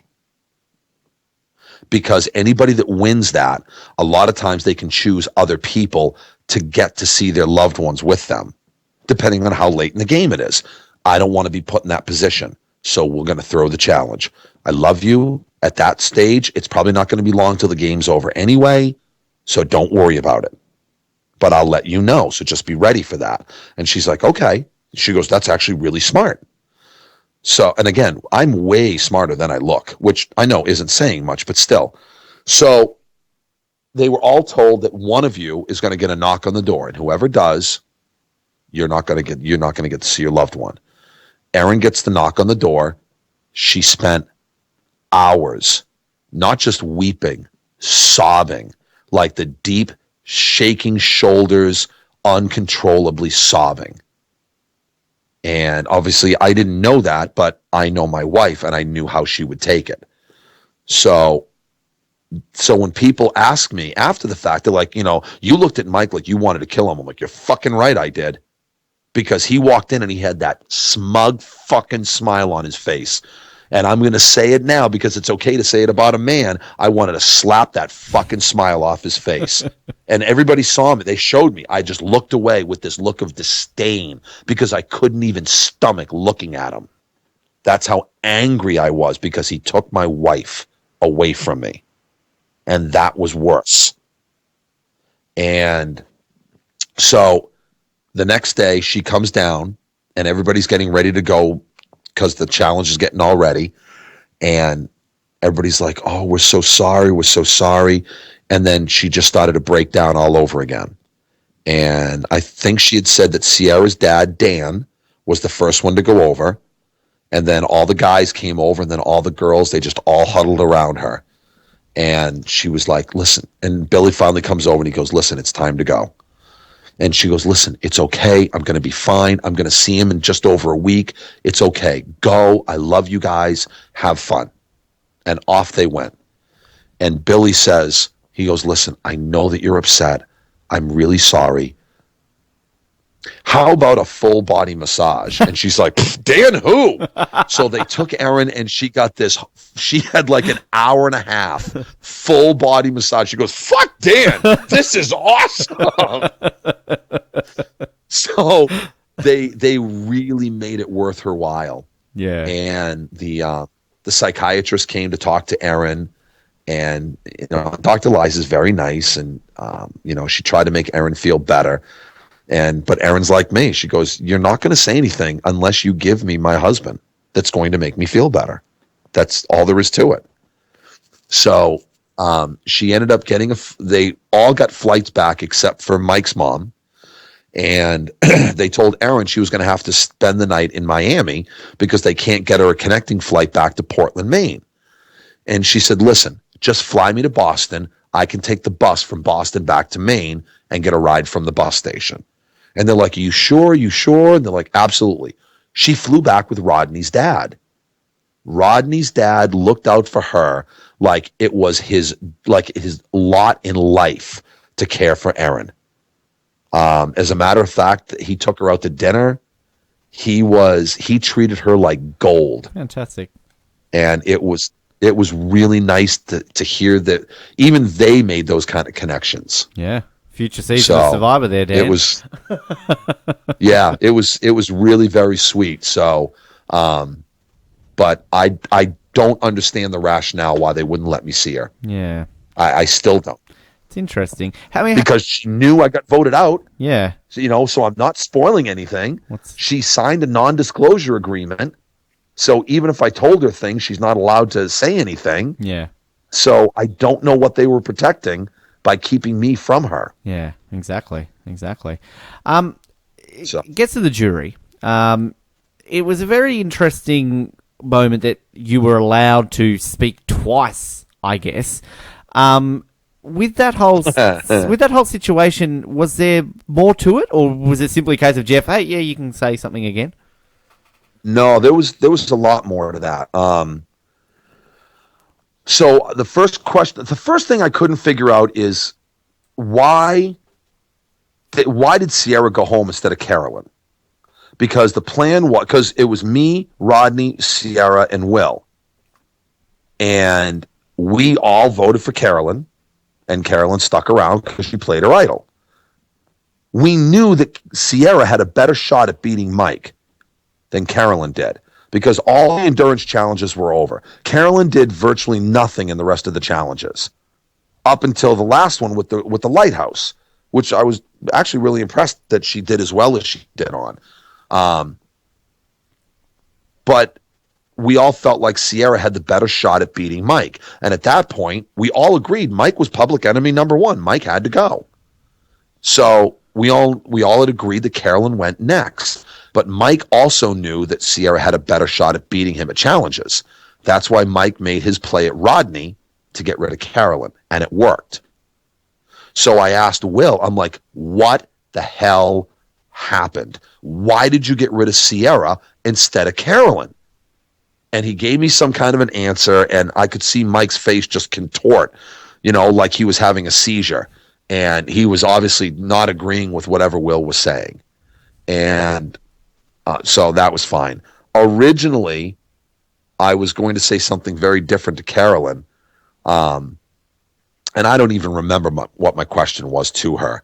And then she got into the middle of her answer. And I'm like, oh, yeah, I'm all done with you. I'm all done. And I just cut her off. Then I go to Mike, and I'm like, Mike. The thing that really pissed me off about Mike through the whole season was that Mike never accepted responsibility for his actions at the auction. He just kept saying, well, at least I went back. No, Mike, you are missing it. You are missing it. Everybody, I got a lot of shit online because they're like, well, how does it feel now that you turned on Mike? I didn't turn on Mike. Mike turned on me when he turned around at the auction. He proved that he was untrustworthy. You have to give trust to get trust. And at that point, he lost all of it. And he did nothing to earn it back. He did absolutely nothing. So why should I? If Mike had done to me, let me take that back. If I allowed Mike to do to me what he did to Rodney, I would never have forgiven myself. Rodney was convinced to get rid of Sierra. That was Mike's game. We all knew that Sierra had a better shot at beating Mike at a puzzle than Carolyn did, or Will, or Rodney for that matter. Sierra had the best shot to beat him at any challenge at that point. And we all knew that we should have kept her around. Mike convinced Rodney to go after Sierra instead. And the very next tribal, he got rid of Rodney. If that had gone the same way for me, I'd never forget. Even if I got further in the game, I still couldn't have forgiven myself, because now I played the game on somebody else's terms, not my terms. I played the game my way. I got voted out on my terms. I'm okay with that. That's all right with me. I would have preferred to have won, but I still played the game on my terms, and I'm all right with that. So I go to Mike and I said, all right, everybody knows I can juggle. They saw that in the first episode. To me, winning Survivor is like juggling. You got to do three things. Number one, you got to get to the end. Number two, you got to get to the end with the right people. Like I said, if you're sitting between Kim Spratlin and Tony, you're screwed. You're not going to win this game. Okay? Number three, you got to put the right people on the jury the right way. Mike, by your definition, not taking anything from mine, what do you think it takes to win this game? So he gave me his answer. And again, I didn't care what the answer was. So I then looked at him and said, okay, that's really interesting, Mike. Based upon your own definition, why should Carolyn or Will, not you, win this game? And he actually gave very reasonable answers for both of them. I was actually really surprised, and I was impressed, because the one thing I wanted to see from Mike was humility. So after I finished, and I also told the jury, I said, do you really want to give somebody $1 million that intentionally lost a challenge? This is supposed to be a game about winning, and Mike's throwing challenges. And when Jen gave her speech, she made it pretty clear to me afterwards that was directed specifically at me. She addressed the jury as a whole, but she was talking to me. And So I sat down, and the very first thing I did do was I congratulated them. I said, you did it. For as bitter or angry as we may be, you did it. You are sitting in the place where all of us want to be. And I mean it. Congratulations. So I finish up, I sit down, and then that's when Mike starts in on his apology. And I actually looked at Jeff and I said, can I get back up again? And he goes, yeah, do whatever you want. So I stood back up again. And, people, really beat me up about being bitter, and I'm like, something, fuck you all. I said, if somebody took $1 million out of your pocket, wouldn't you be better? How can you not be? Again, this is my opinion, but anybody that plays that game, gets voted out, and leaves the game with a smile, fuck you. You were not there to play. You're just happy being on TV. Unless you are fucking pissed, you weren't there to actually win the game. You were just simply there to play. And that's just my opinion. That is just strictly an opinion of mine. So I walked out of that game and I was pissed because I thought about all the things my wife could have done with that money. And that pissed me off. And I also knew that she was there and they wouldn't let me see her. And Mike took that from me. He personally took that from me. How can you not be better? Am I still better? No. I was actually just at Mike's house 3 weeks ago. I drove down to Texas for the weekend, hung out with him. We were talking yesterday on the phone. I think he's in Arizona right now because Joey's back. So, I've got no animosity towards him. We played a game and he got me. Good on him. Carolyn played her idol and got me. Good on her. And I mean that with all the sincerity in my heart. I truly, genuinely mean that. I have no ill will towards them. I have no hard feelings. I'm hoping that they feel the same way about me. Well, I guess at the end of the day, the obvious question is then, was Mike's apology the catalyst that then made you vote for him to win the game? Yes, 100%. 100%. I can tell you this is on my mother's grave. This is the God's honest truth. Jeff and Mike, one of the producers, they come to Ponderosa and they talk with all the jury members and they said, who are you going to vote for? And as God is my witness, I walked in there and I says, I literally don't know, but I can tell you I'm not fucking voting for Mike. Those were my exact words. And Tyler paid me a monster compliment. I mean, just a huge compliment. He actually, at Ponderosa, he said to me one night, he goes, hey, listen, he said, I want to ask you a favor. And I said, yeah, anything. And he said, you are really good at presenting yourself. You are really he said, I'm actually impressed by it. And Tyler's a screenwriter. And he said, will you help me write my jury speech? I'm like, are you serious? Really? I was so flattered. And he asked me what I was going to say. And I'm like, I know that I want to ask the reverse question. That's always been my dream. That's the question I've always dreamt about asking if I ended up on the jury. And, why should they win, not you? Just to fuck somebody up, just to piss them off and make them squirm. And so Tyler and I worked on his speech, and his opening line got cut, and it really bummed me out because it was funny. And he got up there and he's like, congratulations. I'm really glad that you guys are there. You earned it. You worked for it. You all did it in your own way, and that's great. But I got to tell you, I would rather stab myself in the eye with that marker than vote for any one of you right now. And they left that out. And I'm like, oh, dude, that's awesome. But it was me, Joe, and Tyler all hanging out in one of the rooms together. And I basically said, they're like, who are you going to vote for? And I'm like, I really don't know, but I don't think I'm voting for Mike. I don't think I can. And they're like, is there any way that you could? And I said, there's only one word that would get me to vote for Mike. Humility. That's the only thing. Mm-hmm. And Tyler said that he wanted to vote for Will. He was never going to vote for Carolyn. Really? Never. Oh. Never. Oh, interesting. Never. Nope. As a matter of fact, he came out, that was part of his speech. He came out and said, Will, I've got the W already written down on my parchment. He said, I just need something, anything from you, telling me what you did in this game, anything. And Will had nothing. He just talked without saying anything. And he was never going to vote for Carolyn. That's fascinating because I think we all went into that, a lot of us, assuming that if there was a dead set Carolyn vote, it was coming from Tyler. Nope. I think the only reason why Carolyn got a single vote was because Sierra refused to vote for Will because he did nothing. He did absolutely nothing all game. And again, it's only because he hadn't watched it.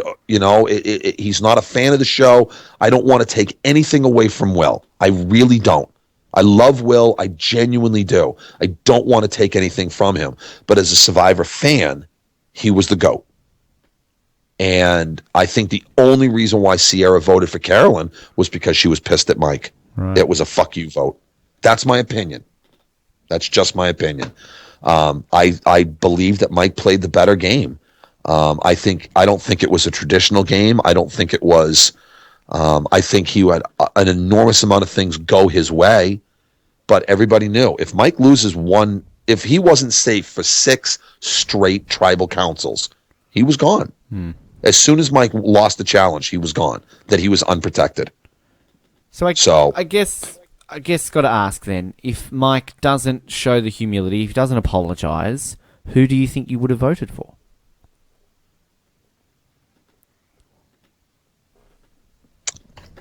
Wow. I probably would have voted for Will. Okay. Will stuck by me. Will was, he was true to his word. If I had to choose between the 3 of them, and Mike shows zero humility, then I probably would have given my vote to Will. Fascinating. Like I said, he always stuck by me. He always stood with me. I mean, I know Carolyn is not going to like this, but she got a pretty damn good edit for what she did in the game. One of the things that when we came back from the night Shireen got voted out and Mike showed that he had his idol, and we were all pissed, really pissed. And we all made it very clear, Mike's public enemy number 1. That's all there is to it. If anybody aligns themselves with Mike, you are now the enemy. And Carolyn did. Carolyn aligned herself with Mike, and we made it clear. Anybody does, they're the same as Mike. But, Mike presented a better game. And actually, Tyler came out and told me that he was going to vote for Will up until my question to Mike. And the way Mike answered my question is what swayed Tyler to vote for Mike instead. Right. So, and I think, it went the way it went, and I think everybody played their own game in their own way, and I don't want to take anything away from anybody. I really don't. So just judging on this then, we were extremely close, if I'm doing my maths here quickly. So hypothetically, you voted for Will. Hypothetically, Tyler voted for Will. So it would have then been 4-3-1. Yep. So we were very close then, a lot closer to Will winning than Carolyn apparently was. Wow. I'm learning a lot. Carolyn had no shot. Wow. There you go. I'm fascinated by this, Dan. Just the inner fan of me's coming out here and hearing all this, not just the host. I'm just hearing all this. Like, I'm learning a lot here. Now, look, we're going to get to our listener questions in just a moment. Can I just quickly break into this point right now to say this is officially the longest interview we've ever done. You have smashed the Cass record, by the way. Same thing. Yeah, I went on. I'm long-winded. I'm sorry. No, I don't want you to apologise. I like records being broken, but I bet you Cassie's going to listen to this when she gets back now, and when she comes back on after Cambodia, she's like, right, that fucking Dan went for this long, I'm going to have to go for twice as long now. So, well, it's funny because I actually talked to Cass maybe back in April, once the whole Shireen thing was coming out with all this hate and everything else, and I ended up talking to her. and she's in California, so we're 3 hours apart in time. And I think we started talking at like 11 o'clock at night my time, which is 8 o'clock at night her time. And we were on the phone to like 3 a.m. my time. We were on the phone for like 4 hours. Every time you could tell the conversation was coming to an end, one of us would say something to reinvigorate it, and we would just keep going. So, and it was a good conversation. There was a lot of back and forth, and it was actually really nice talking to her. Cass is great. I'm looking forward to seeing how she goes actually on the next season. I'm going to be looking forward to seeing how Cass and Shireen interact with each other. Oh, God. Cass is going to tear her apart if they spend any time together. Oh, it's going to be fun. I'm more interested in seeing how they make Shireen look. I'm more interested in seeing it give her the same type of sympathetic edit. It's going to be interesting back to back, and I guess kind of that whole situation with the 5 of your cast that were up for going on. It was all very an interesting period, I could imagine. Shady? Okay, we go with that word too, if you like. Something. I'm sure they'll swear up and down that it was a legitimate vote. I don't buy it. I don't buy it for a second. Not 1 second. I don't buy it. That's my opinion. Yeah. Well, we did sort of, and a lot of sites did kind of these exit polls where we were trying to get a vibe of the fans, and I guess at the end of the day, like Shane missing out and T-Bird missing out and someone like Wu getting on, it was like a bit of a question mark over some of that, but I guess that's how it went down. Yeah, come on. We all knew that Jeremy Collins was getting on. Mm-hmm. We knew it for a fact. Okay, we all knew the PG was getting on, though they're the only 2 people of color that they had to get on. We knew, and I felt very bad for Max, but I knew there was no way that Max was going to go on over Fishback. There was no way. We knew that Fishback was going to go. You knew for a fact that Cass was going to go over Carolyn. There was no way that Carolyn was gonna take Cass's spot, because that's how you have to look at it. You have to look at the people that are in the same demographics. Yeah. You knew for a fact that Abby Maria was going back. You knew for a fact that Spencer Bledsoe and Kelly Wentworth. Well, both of them actually. I think the Shane not going was more of a shock. For sure. That was hugely shocking because, he is the perennial, him and Terry Dietz are like the 2 that have been on every cast list but get cut at the last minute. And Shane is like just universally loved by any Survivor fan out there. Like, I don't think I've met any Survivor fan who does not like Shane Powers. And for him not to be on was just the biggest WTF. A travesty. Yeah, well, that too. Yes, exactly. Yeah. Yeah, isn't he the guy that said that he was going to kill Courtney? He was going to drive to her house and kill her.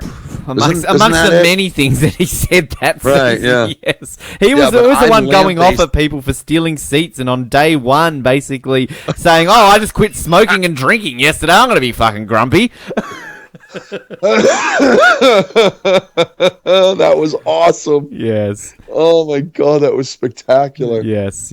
So yeah, he stormed out of the theater. Well, judging on his reaction online, and he's still quite angry about it. Actually, I saw a exchange between him and Lynn Spielman on Facebook going off at each other. So yeah. Really? Yeah. So. He's certainly not a happy camper about it. And look, I can understand why, because, we all I can too. Pretty much thought he was a lock. So, yeah. But yeah, and you even saw, actually, Max, if you watch when they say his name, Max is sitting behind his right shoulder. And you get this clean shot of Max. And as soon as they say, Shane, America doesn't want you, you can see Max go boo and thumbs down. And he was actually expecting to see him. And I don't know whether it's true or not, but the rumor is that Brad Culpepper couldn't go. Right. But they just simply put him out there, because he looked like a good person they could put out there. but he had no intentions of going. Well, none, zero. That explains a bit then, because Brad was... I mean, there were a couple that didn't do any form of campaigning, but Brad was the main one that didn't campaign that I was surprised about, because Brad... I'm a big Brad Culpepper fan. I think he's a bit of an underrated Survivor player. But I feel as though a lot of fans were even questioning why he was on that list at the first place, because a lot of people don't really like Brad Culpepper. So I felt he was one of these ones that really needed to campaign to get the fans on side. And I spoke to Monica to get him on the show, and Monica was kind of like, oh, look, look, we'll try and organise something up, I'll get back to you. And I sort of never heard anything back after that, because Monica, they've both been on the show plenty of times, the Culpeppers. But yeah, that was fascinating, but that maybe explains a bit of it there, Dan. Yeah, again, that's just rumor. I don't know how true it is, but I got to tell you though, after the finale, they left me in the room alone. They took everybody from my cast that was still left, and they put them in the other green room with the second chancers that didn't make it. So I missed the champagne toast. I missed the cutting of the cake. I missed everything. I missed the whole thing because I was too fucking angry, and they said, do you want us to get you a cab, so you don't have to ride back with everybody? And I said, and I'm like, just let me calm down. And I'm like, something, just go get my fucking check. Just get my fucking check and get it now. So they came back down with my check, and I signed my paperwork. And so they're like, okay, the bus is getting ready to leave. So there was a seat right up front. I just wanted to be left alone. I was just too angry at that point. And I'm walking out of the studio to go outside to the bus, and there's Brad. And he goes, hold on, Monica, I got to let you go. Dan's here. And he got off the phone. He goes, hey, Dan, I want to shake your hand. He says, I loved you all season. I thought you were awesome. And I thought what Probst did to you was fucked up. And I'm like, something, that's really nice. Thank you. I said, it's, certainly a pleasure to meet you too, sir. And he goes, no. He said, we're part of the family. He said, call me Brad. And I said, well, thank you. I appreciate that.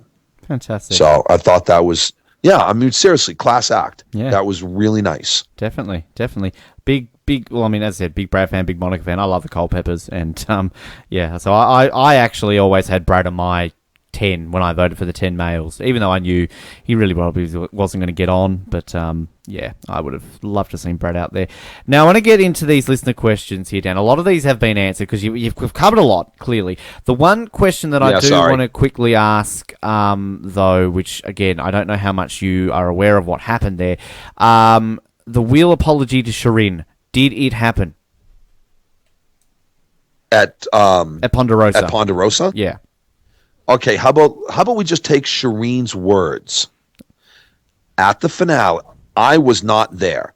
Will told me it happened. Mm-hmm. I believed him. Okay? I believed him that it happened. Shireen says it didn't. Up until the finale. And if you remember right, she came out and said, and I'm quoting her because I remember it distinctly, she said, it's not what I would consider an apology. So that tells me he did say something. It just wasn't to her liking. So by her own admission, he said something, she just didn't like it. So you take from that what you will. Sure. One quick thing I will ask in terms of Will. Did you speak too much throughout the whole situation to Will, just how he's reacting? Because Will, I didn't see any reaction from him on social media and all the backlash he was getting, I mentioned before. And, how was Will throughout all of that? Will called me up right away. We had talked throughout the season. Most of us did. We all talked. Some of us talked to others, but not others as well. Like, I didn't talk to Lindsay very much because she was incredibly hard to get a hold of. I chose not to talk to Shireen, and I didn't really talk to Jen and Haley. I didn't really bond with them, kind of like Kelly. Nothing against them. I just didn't. But Will tried to stay off social media because our contract said we were supposed to. Mm-hmm. And he was literally the only one out of all 18 of us that didn't friend us. And he called me up after the Shireen episode with me. And he's like, I love you, man. I'm behind you 100%. You know this. And I said, thank you, thank you, thank you. Well, then his episode came up. And I called him up and I'm like, how are you doing? He goes, I'm doing great. Fuck them. Fuck all these people on Twitter. They don't know who I am. They don't know what happened. They have no idea. And I'm like, good for you, brother. So, but he got monstrous amounts of hate. And then I ended up opening my mouth and got it all directed at me because I was on the Survivor Talk with D&D site. And I said, what they didn't show you was Shireen calling Will a fat fucking piece of shit repeatedly. And Will basically defending his character. And then all the hate got turned away from Will back on me again, basically saying, and I said, Will apologized to her at Ponderosa. Then she came out and said, he never did. That's a lie. It isn't true. Well, then she contradicted herself at the finale because she said, it's not what I would consider an apology, which means he did say something. Yeah. And she outright lied. Yeah. So fascinating. And I just wanted to check because we talked about it when we were talking about the reunion before, of course. But of course, with all the stuff that happened with you, they didn't gel over what happened with Will, but it wasn't given the amount of time as you got given. So yeah, and I just sort of out of all this situation, I just wanted to make sure that Will was fine with it all. So, well, I really feel like it was at the finale. I think Shireen showed her colors when Will, he wanted to give an apology when he felt like he was sorry, because anything short is going to be, it's going to be a farce. It's not going to be authentic. And, if you're going to apologize to me, like, for calling me fat on the pregame show that you guys beat me up on, but you haven't. I'm joking. I'm teasing you. Relax. I'm teasing you. Just relax, okay? I'm not going to bring all that up. Good. So, I know I could hear the panic in your silence. So it wasn't relax. necessarily the panic. It was just the case of like, I'm just busting balls, man. It's the equivalent of calling your mother a whore. Yeah. How's that? Does that make it better? Well, and can I just really quickly will say that Noah and myself, we are also large men, Dan. So we felt like we were trying to say, hey, we're good to see one of our kind out there. And I caught that. I did. Good. I absolutely did. And I'm very self-aware, so I'm going to be the first to call myself fat. So, but as far as Will went, I mean, Will had called me before the show started and asked how he's going to be remembered, and I says, Will, you don't want to ask me this, and he goes, no, I really do, and I'm like, no, you really don't. You do not want to ask me this, and he goes, why? I said, because you're not going to like what I'm going to tell you, and he goes, well, then just come out and say it. I'm like, okay. I said, you are not going to be remembered except for that fight with Shireen because you didn't do anything in the game, man. You didn't scramble. You didn't, you weren't, I mean, you had some great one-liners, but that's it.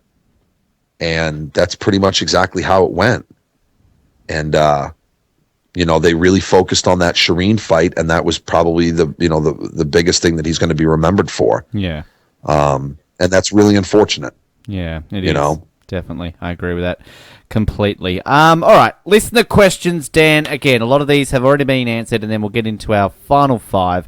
Let's see here. That one has... Throw some names. Give these people their props, Well, man. all right. Well, I was just going to say, Dylan said... I mean, Dylan's question's been answered. So, okay, I'll read their names out if your questions have already been answered. Dylan, your question's been answered. Thanks for sending it in. Nick Chester. This is a good question. Nick's one of our Oslets. Okay. He says, I would really appreciate to know the answer to this question. I would really like to know what you thought of Jeff building up this season as one of the best ever. Did you think it was strange, given that a lot of what happened, basically, had a huge impact on the show with like all the personal attacks and everything? It's funny because Probst actually talked about how much he loved us repeatedly throughout the game. He actually told us when they were changing discs at one of the tribal councils that he had talked to Lynn Spillman. I want to say I think it was the first tribal council we went to. So it was the fourth tribal council in the game. And he came right out and said, I've actually pitched to CBS before to bring an entire cast back the same cast, different theme, different prospects, maybe different tribe, makeup, whatever, but the same cast. He goes, I'm going to argue for this cast. This may be the greatest cast we've ever assembled. And when I talked to Lynn, I told her point blank, you need to just simply clone these people. This is a perfect group of people. I mean, he just went on and on and on constantly about it. And he's the producer of the show. He's got a right to his opinions, and his opinions are very often wrong. I don't know if he was necessarily wrong this time. Would I call us the greatest cast ever? I don't know. That's a pretty bold statement. I don't know if I could. I don't have a favorite anything, so I certainly couldn't call us the best of anything. You're going to love our last questions then, Dan. Yeah, there's a lot to it, so... Sorry, man. It's interesting because, I mean, I think the thing that the fans have learnt with Jeff, if he generally talks up a season, it's not necessarily as good as he points out. And it's not a takeaway from your season, of course, Dan, but he did it a lot with Karamoan heading into that. He sort of, because they filmed Philippines and Karamoan back-to-back, of course, and after One World, he generally ignored Philippines and kept saying, season 25 is good, but wait till you get to season 26. And if you ask any Survivor fan on the street, as he says, Philippines, the fans say are great. The fans hated Karamoan, and yet Jeff liked Karamoan, so... Right. Well, he also thought Spencer Bledsoe was going to be a first kick. Exactly. He thought I might make the jury, maybe not. And I said, you are 100% wrong. I said, there's only one of two things that's going to happen with me. I'm either going to get voted out first, or I'm going very deep in this game, and there's going to be nothing in between, because that is who I am in the real world. Yep. And he goes, nope, I don't see it that way. And I'm like, well, you don't know what you're talking about. Most famous, and I was 100% spot on. Most famous one of those, of course, Dan, is everybody thought Richard Hatch would be the first boot, and they never thought he could win the game, and look what happened. Right. Well, I mean, back then it was different, though. People didn't understand it as much. There was a lot more bitterness when it came to the vote. That was one of the questions that they asked me at the finals, rather. They said, how has the game evolved? And I told them, I said, that's a really interesting question. I says, I think you're casting more savvy people that are more aware that it is a game. And it's funny because I get out there and I was bitter as fuck, man. I was pissed. But Mike deserved to win. As far as I'm concerned, I voted the right way. Mike deserved to win that game. He really, and it's funny because I've been dying to talk to, oh my God, I can see her face and I can't remember her name. Who was the deaf girl? Nina. That played. No, not on my season. Oh, the original deaf girl.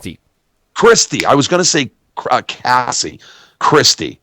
Because she got to, when her exit interview, she said, my evil stepsisters, they suck. I hate them. I'll never vote for them. And Jenna and Mike go to the end and she votes for Jenna. Mm-hmm. And I'm like, what happened? Why would you vote for her? I've been dying to have a conversation with her to find out Dan, what turned her around. Dan, you're on Survivor Oz right now, mate. We happen to have interviewed Christy before, so you might have to download the Christy interview after you finish talking to me today. Oh, well, that would be very interesting now, wouldn't it? Yes. Yeah. I'm embarrassed to say the same, to admit the same thing to you. I've heard very few of your episodes. Everybody out there says that, and that's true because no one listens to it. It's all good, Dan. It's fine. Like it's look. Well, since I'm the first and I was so controversial, maybe I'll get you some help. How's that? Well, look, I'm telling you now. At the end of the day, that would be great because it's funny actually out there, and I'm not trying to turn this into all about us or Survivor Oz, but with a lot of the stuff that happened with us and your cast this season, there's often this perception out there that all of you guys hate us and you're never coming on this show. So when we put out there that you and Carolyn are sort of lined up, and as I said, we've got a few others from your cast that will be coming up in the coming weeks, people are kind of like, what's going on there? Like, right. All the ears perk up, right? Yes, and look, at the end of the day, we apologise on air. We've sorted this situation out, which I don't think people seemingly understand. I mean, I've spoken to Mike plenty to sort this all out. It's all been sorted. Mike said he's moved on. We've moved on, and we're just going back to doing what we do and talking about Survivor. So, yeah. Well, and I think we're probably the most unified cast they've ever had, which in a lot of ways can be very frightening. And we collectively agreed on both sides of the fence that I saw the apology that was written. I felt like it was genuine. I felt like it was sincere.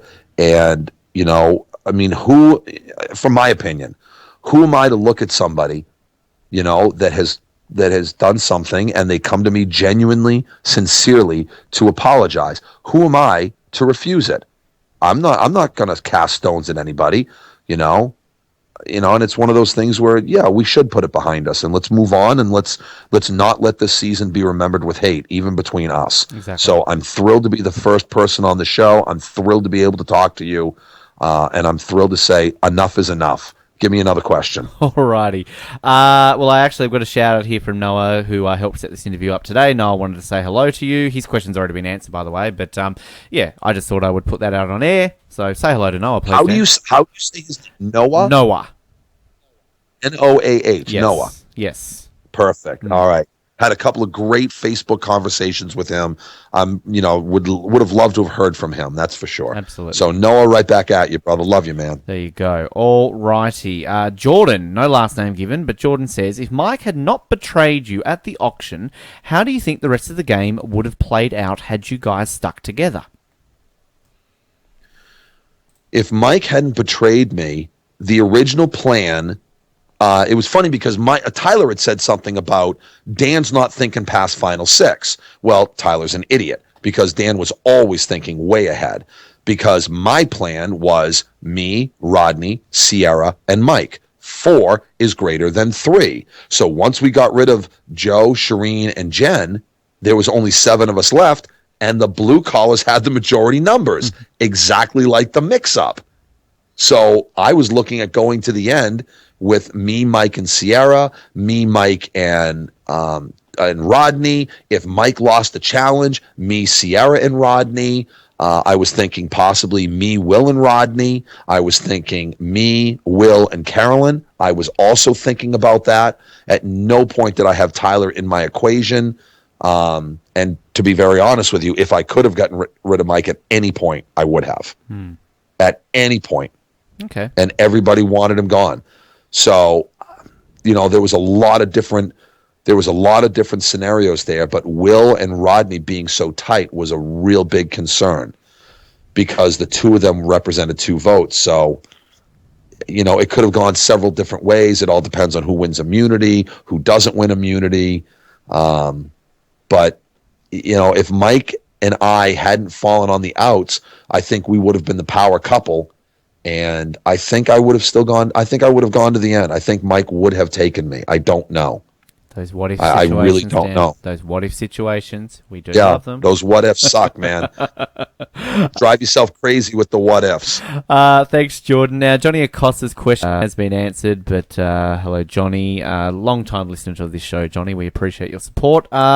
Johnny, thanks, brother. Giovanni Orellena. Now, he says, how close... Giovanni. Yeah. I know, it's a great name, that one. Hey, what's the matter, you? Hey.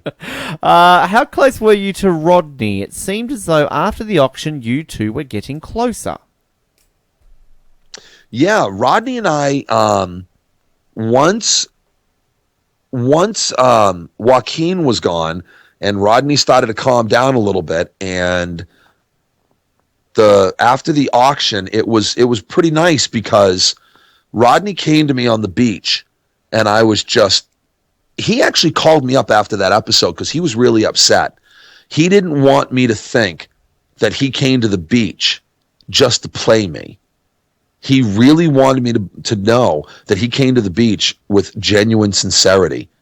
And, we shared those letters together. And that was, a matter of fact, when he calls me, I've got a still photo that was on one of the websites of me and Rodney. And I'm kind of reaching up around his head and I'm crying and he's hugging me. And it was a genuine moment between him and I. And yeah, I think he and I really started to truly bond at that point. More so than we had already. Fantastic. But I was giving Rodney a lot of my food, so he better fucking love me. So I put the call out Dan, on our weekly episodes, and I still stand by this. To me, Rodney is one of my top 10 favourite characters in the history of Survivor. I fucking love Rodney. Rodney is so much more than you would. I don't know if you've seen the whole thing about Rodney Bowl. I have indeed. Yes, exactly. Following it closely, actually. Yeah, this is amazing. Rodney said that he was a hustler, and I did not give him his props. This thing is sponsored by Pepsi. It's sponsored by Post Cereal. He's got a fucking billboard in the middle of Boston for this thing. Great. I mean, this thing is becoming huge. By next year, it's going to be monstrous. Tina Weston's coming. Fantastic. I mean, he's getting the majority of us. I don't think Lindsay's going to be able to make it because I don't know if she's had the baby or not. Mm-hmm. But I don't think. If she hasn't, then she's wicked pregnant. If she has, she's got a brandy new baby at the house. So either way, I don't know whether she's going to make it. But there's a lot of people coming to this. Great to hear. And yeah, I'm really impressed. Really impressed. He's using his 15 minutes of fame for something positive. Well, what's amazing about it is that obviously we've had everybody on this show from all the seasons, and a lot of the old schoolers are saying sort of back how the reality charity circuit was huge, obviously, when Survivor was like, the number one TV show around, but it sort of dwindled down a bit. There's still your key reality ones. You got your reality rally, you got your Hearts of Reality as your two main yearly ones. But for Rodney to be able to bring another one, and as you were saying how big it's getting, it's good to get them all out there because at the end of the day, it's raising money for charity. And that's what obviously is very important with a lot of the things that are needing money out there to keep going. Yeah, there's another one for the kids with diabetes, and that's in Ohio. And I was actually invited to that one. I was invited to the reality rally, but Give Kids the World, they don't want me. So this is and it's. It's fascinating with that. I will say, Dan, please go to Reality Rally because I'm going to Reality Rally next year. I will be there in April. I'll be in Temecula, California for my first ever Survivor charity event in America. So please, if you can make it, come along. I would really like to. Jillian had reached out to me, and she had told me that I actually had sponsors. Wow. She had corporate sponsors that were willing to fly me out there and put me up, and they would pay for pretty much everything. And I couldn't do it. CBS wouldn't let me go. Right. They said, you're still on the show. You can't be a part of these things. And what I found out afterwards is that some seasons cast members said, fuck you, I'm going anyway. And they went anyway. Philip Shepard did that apparently the other year when he was on Caramoa, and he still went no matter what they said. No, he got permission. Oh, did he? Oh, okay. He did get permission. Right. Yeah, I actually asked Jillian about that, and she specifically told me that Philip Shepard was one of the people that was given permission to go to this thing.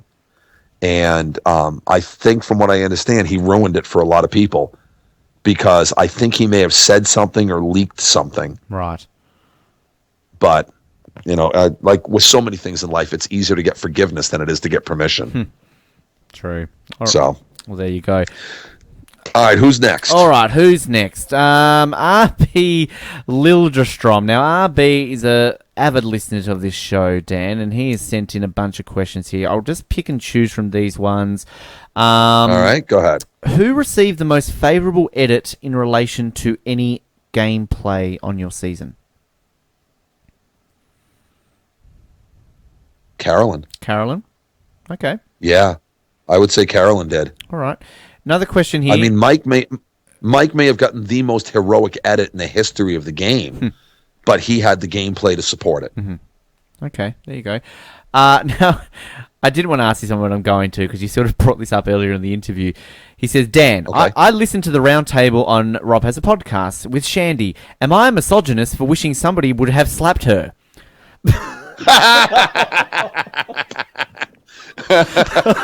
You can refuse to answer it if you really want to. Okay, that's awesome. I couldn't remember this woman's name, but that is the woman, Shandy. Thank you. Okay, we all know a man who hates a woman just because she's a woman is a misogynist. Do you know what a woman is who hates a man just because he's a man? Feminist. that would be my legitimate answer. I think I just made a few people angry with that comment, Dan. No, you said that, not me. I was laughing at something else I remembered before. No, the word is actually misandrist. Huh. And there is a word for it, and the actual word is misandrist. And the thing that pissed me off about this particular woman's comments was that she was just browbeating me. She was bashing me because I made the comment about I wish somebody would just slap Shireen and shut her up. And I said it at the finale. It's like saying I could just kill this person. Do you go home and plot murder? No, you don't. It's an expression. That was it. You need to relax. But when Rob, which I was actually impressed by, came out and said, well, just playing devil's advocate, what about Lindsay's comment about, oh, Rodney, I could just break your jaw and feed it to you? She actually laughed. She laughed out loud. She goes, oh, well, that's just not the same. Wait a minute. You're actually saying that her direct threat of violence against Rodney to his face is nowhere near my offhanded expressionist comment that wasn't even said directly to her. You really think they're not even the same? That is the quintessential definition of misandrist. Yeah. Because it's okay when a woman says it, but it's not okay when a man says it. That's a classic double standard. So, what was this person's name? That is RB. RB, no, you're not, man. Good for you. Way to stand up for the cause, brother. I love you. Yeah, actually, a few of his other questions here have been answered. But, I had to put that out since you brought it up earlier. All right, so Harold Rice here, quickly, who would have you want, you sort of answered this, who would you want in your ideal final three? I guess that means from anyone in the season, really. Yeah, I mean, if you're talking from the merge only, I genuinely felt like at the end of the game, I could have beaten. Again, this is just my opinion. I felt like I could have beaten anybody other than Joe, Mike, and probably Tyler. I don't know if I could have beaten Tyler. Tyler was just too friggin' nice. Okay. He really was. He hadn't upset anybody, and he's so damn cute. I mean, come on.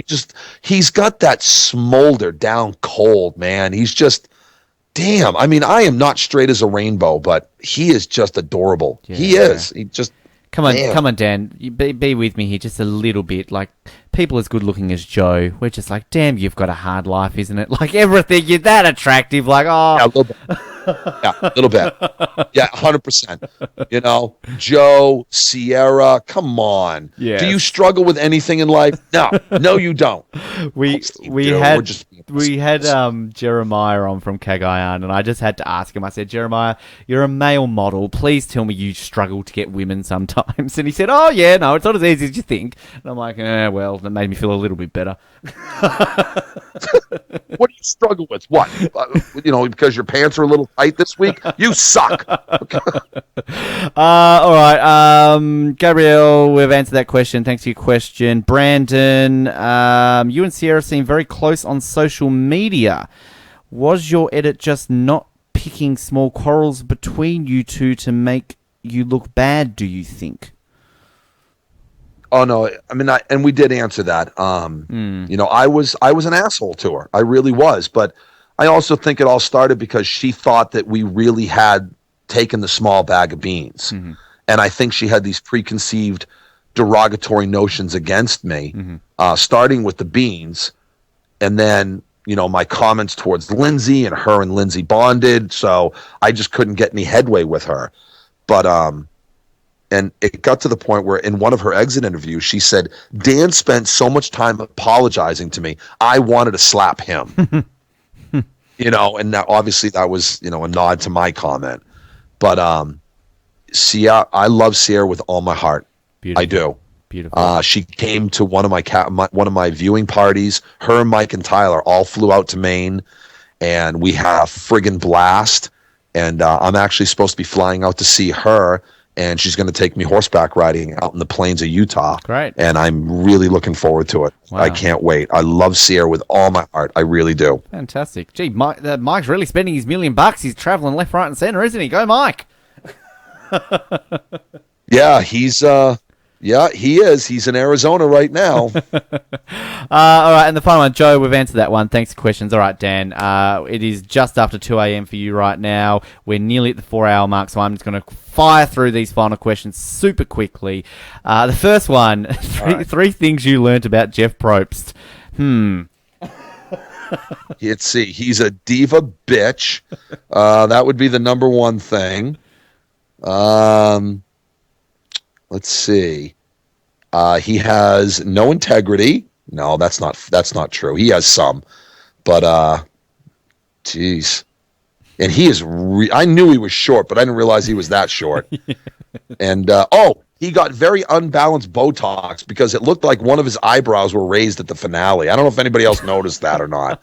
No, but it looked like he had like that one. It's like he had the Rock people's eyebrow going because he got like some unbalanced Botox or something. So right. Well, you know what I'm doing after I stop recording this, Dan? I'm going to watch that last bit there to see the Jeff Probst with the people's eyebrow. Can you smell what the Probst is cooking? Alrighty. Question number 2. What is your favourite and least favourite season of Survivor?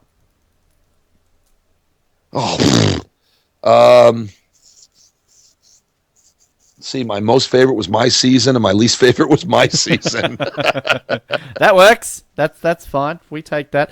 Now, I know you're a happily married man, Dan, so this one might be a little bit harder to answer, but who to you is the sexiest ever contestant in Survivor? Sexiest ever? Wow. I've already told you several times, I don't rewatch episodes.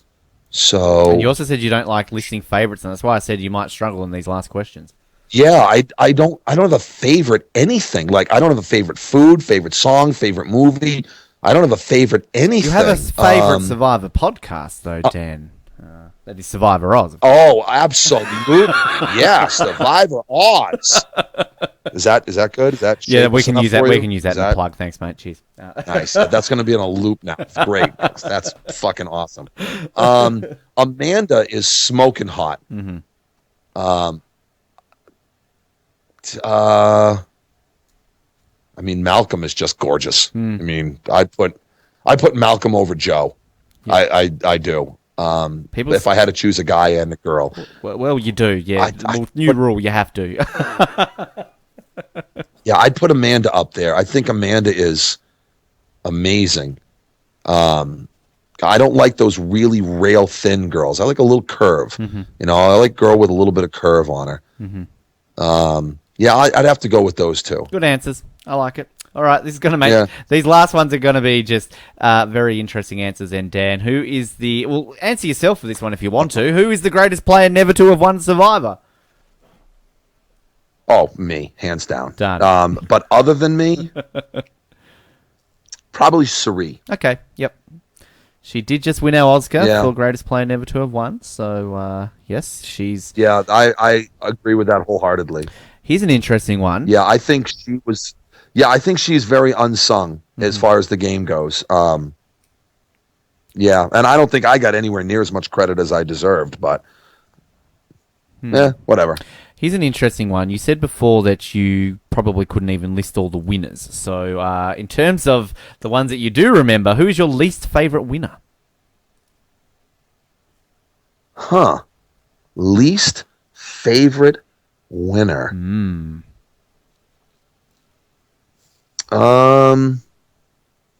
Geez, I can't say Bob Crowley because I love him. He's an awesome guy. And then hold on, let me think for a second. I'm trying to think of winners. I don't know.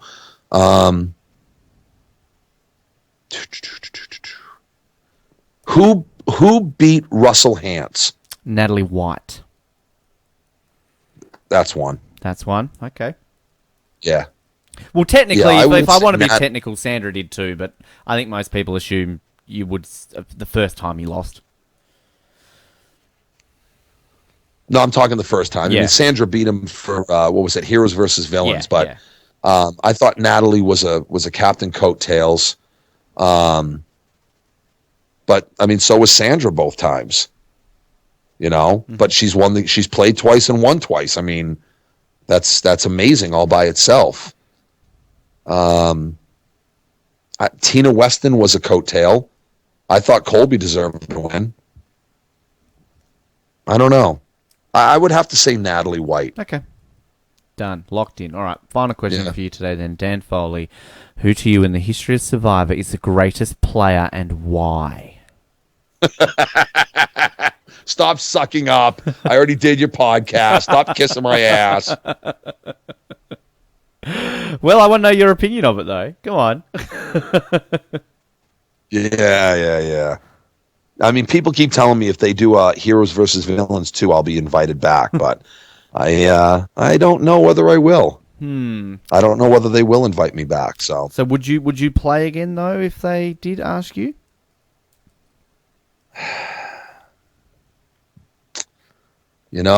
It's how about I'll just say never. How about that? Good answer. I like it. That works. Leave it with a bit of mystery. Yeah. Yep. Little intrigue, little Scooby-Doo factor there. How about that? But who do you think, though, as in like your personal opinion, is the greatest of all time? Oh, jeez. I mean, Mike did play a spectacular game, even from a fan's perspective. Tony was definitely up there. Chris Daughtry. Mm-hmm. I mean, he was the lone man standing, amongst all the women's alliance, and they couldn't keep their shit together to get rid of him. He was really smart. Fireman Tom. Mm-hmm. Liked him a lot. Trying to think of a good girl winner that I actually liked. I mean, Parvati, I'm not a big fan of hers. I think she's very overrated. I think Parvati gets a lot more credit than she deserves. Mm-hmm. I think Sandra is, again, she played the game twice, won the game twice. How can you argue against that? But, the way that it was presented, she was a coattail. Who was a strong female winner? Now I'm a sexist pig. See, now I'm self-perpetuating my own myth. Well, I get told off for prompting people with their answers, so that's why I'm remaining quiet right now, Dan. No. You're fine. You're fine. No, I'm. No, I got nothing, dude. That's all. I can't even. I think Shireen had told me at one point that there were 12 women that won the game, and those are the only 2 women that I can come up with. Sounds about right. 12, I would say. Yeah, there's been slightly more men who have won, so yeah. Yeah. Statistically, men are more likely to win. I mean, I didn't like Jenna. I don't know. I suck. I was going to say, if you keep going on, then people really will be going, oh, hang on a minute. What was my line? I suck at life. There you go. That's what it is.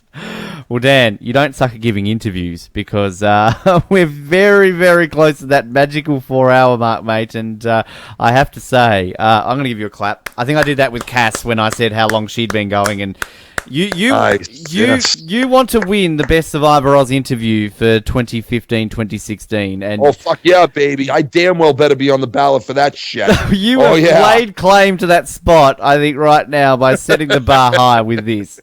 Unless Rodney comes on and does an 8-hour podcast, I think you're a bit of a favourite right now for this. No, seriously, this was a ton of fun, Ben. I really appreciate it. And a massive thanks to Dan there. Phew, did you get through all that one in one go? Or was it a few listens too? Over 4 hours our longest interview ever, and beat the previous record by about an hour and a half. Of course, that was the Cass interview, and that interview did win the 2015 Oscar for Interview of the Year. So if Dan wants to win that for 2016, he might have already put his case forward quite substantially there, because that is one long interview that covered a lot and thoroughly entertaining, and definitely a lot to think about and digest after that. So massive thanks to Dan for that fantastic chat. And the Worlds Apart interviews, they've started. A lot of people thought, as you heard me say in the interview, that we'd never get them, but they're coming, and they're coming through fast. We've got a few more lined up. Of course, our Carolyn interview is also up at the same time we're putting this Dan interview. So if you haven't listened to the Carolyn interview, please go check that out via either our website, iTunes, Stitcher, whatever service you do listen to our podcasts on. And of course, remember to subscribe to those services, because it is the easiest way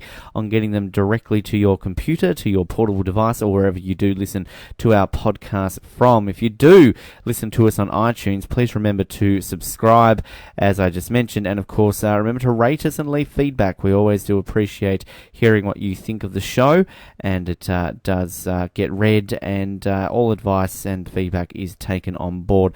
Remember to like us on Facebook and follow us on Twitter as well to stay up to date with everything, and SurvivorOz.com. We've got plenty of articles there to get through, as well as, of course, all previous interviews that are available online. It's good to have these interviews back, and what an interview to have back when it comes to a 4-hour Dan Foley interview. Appreciate you sticking through this, and appreciate your support as always.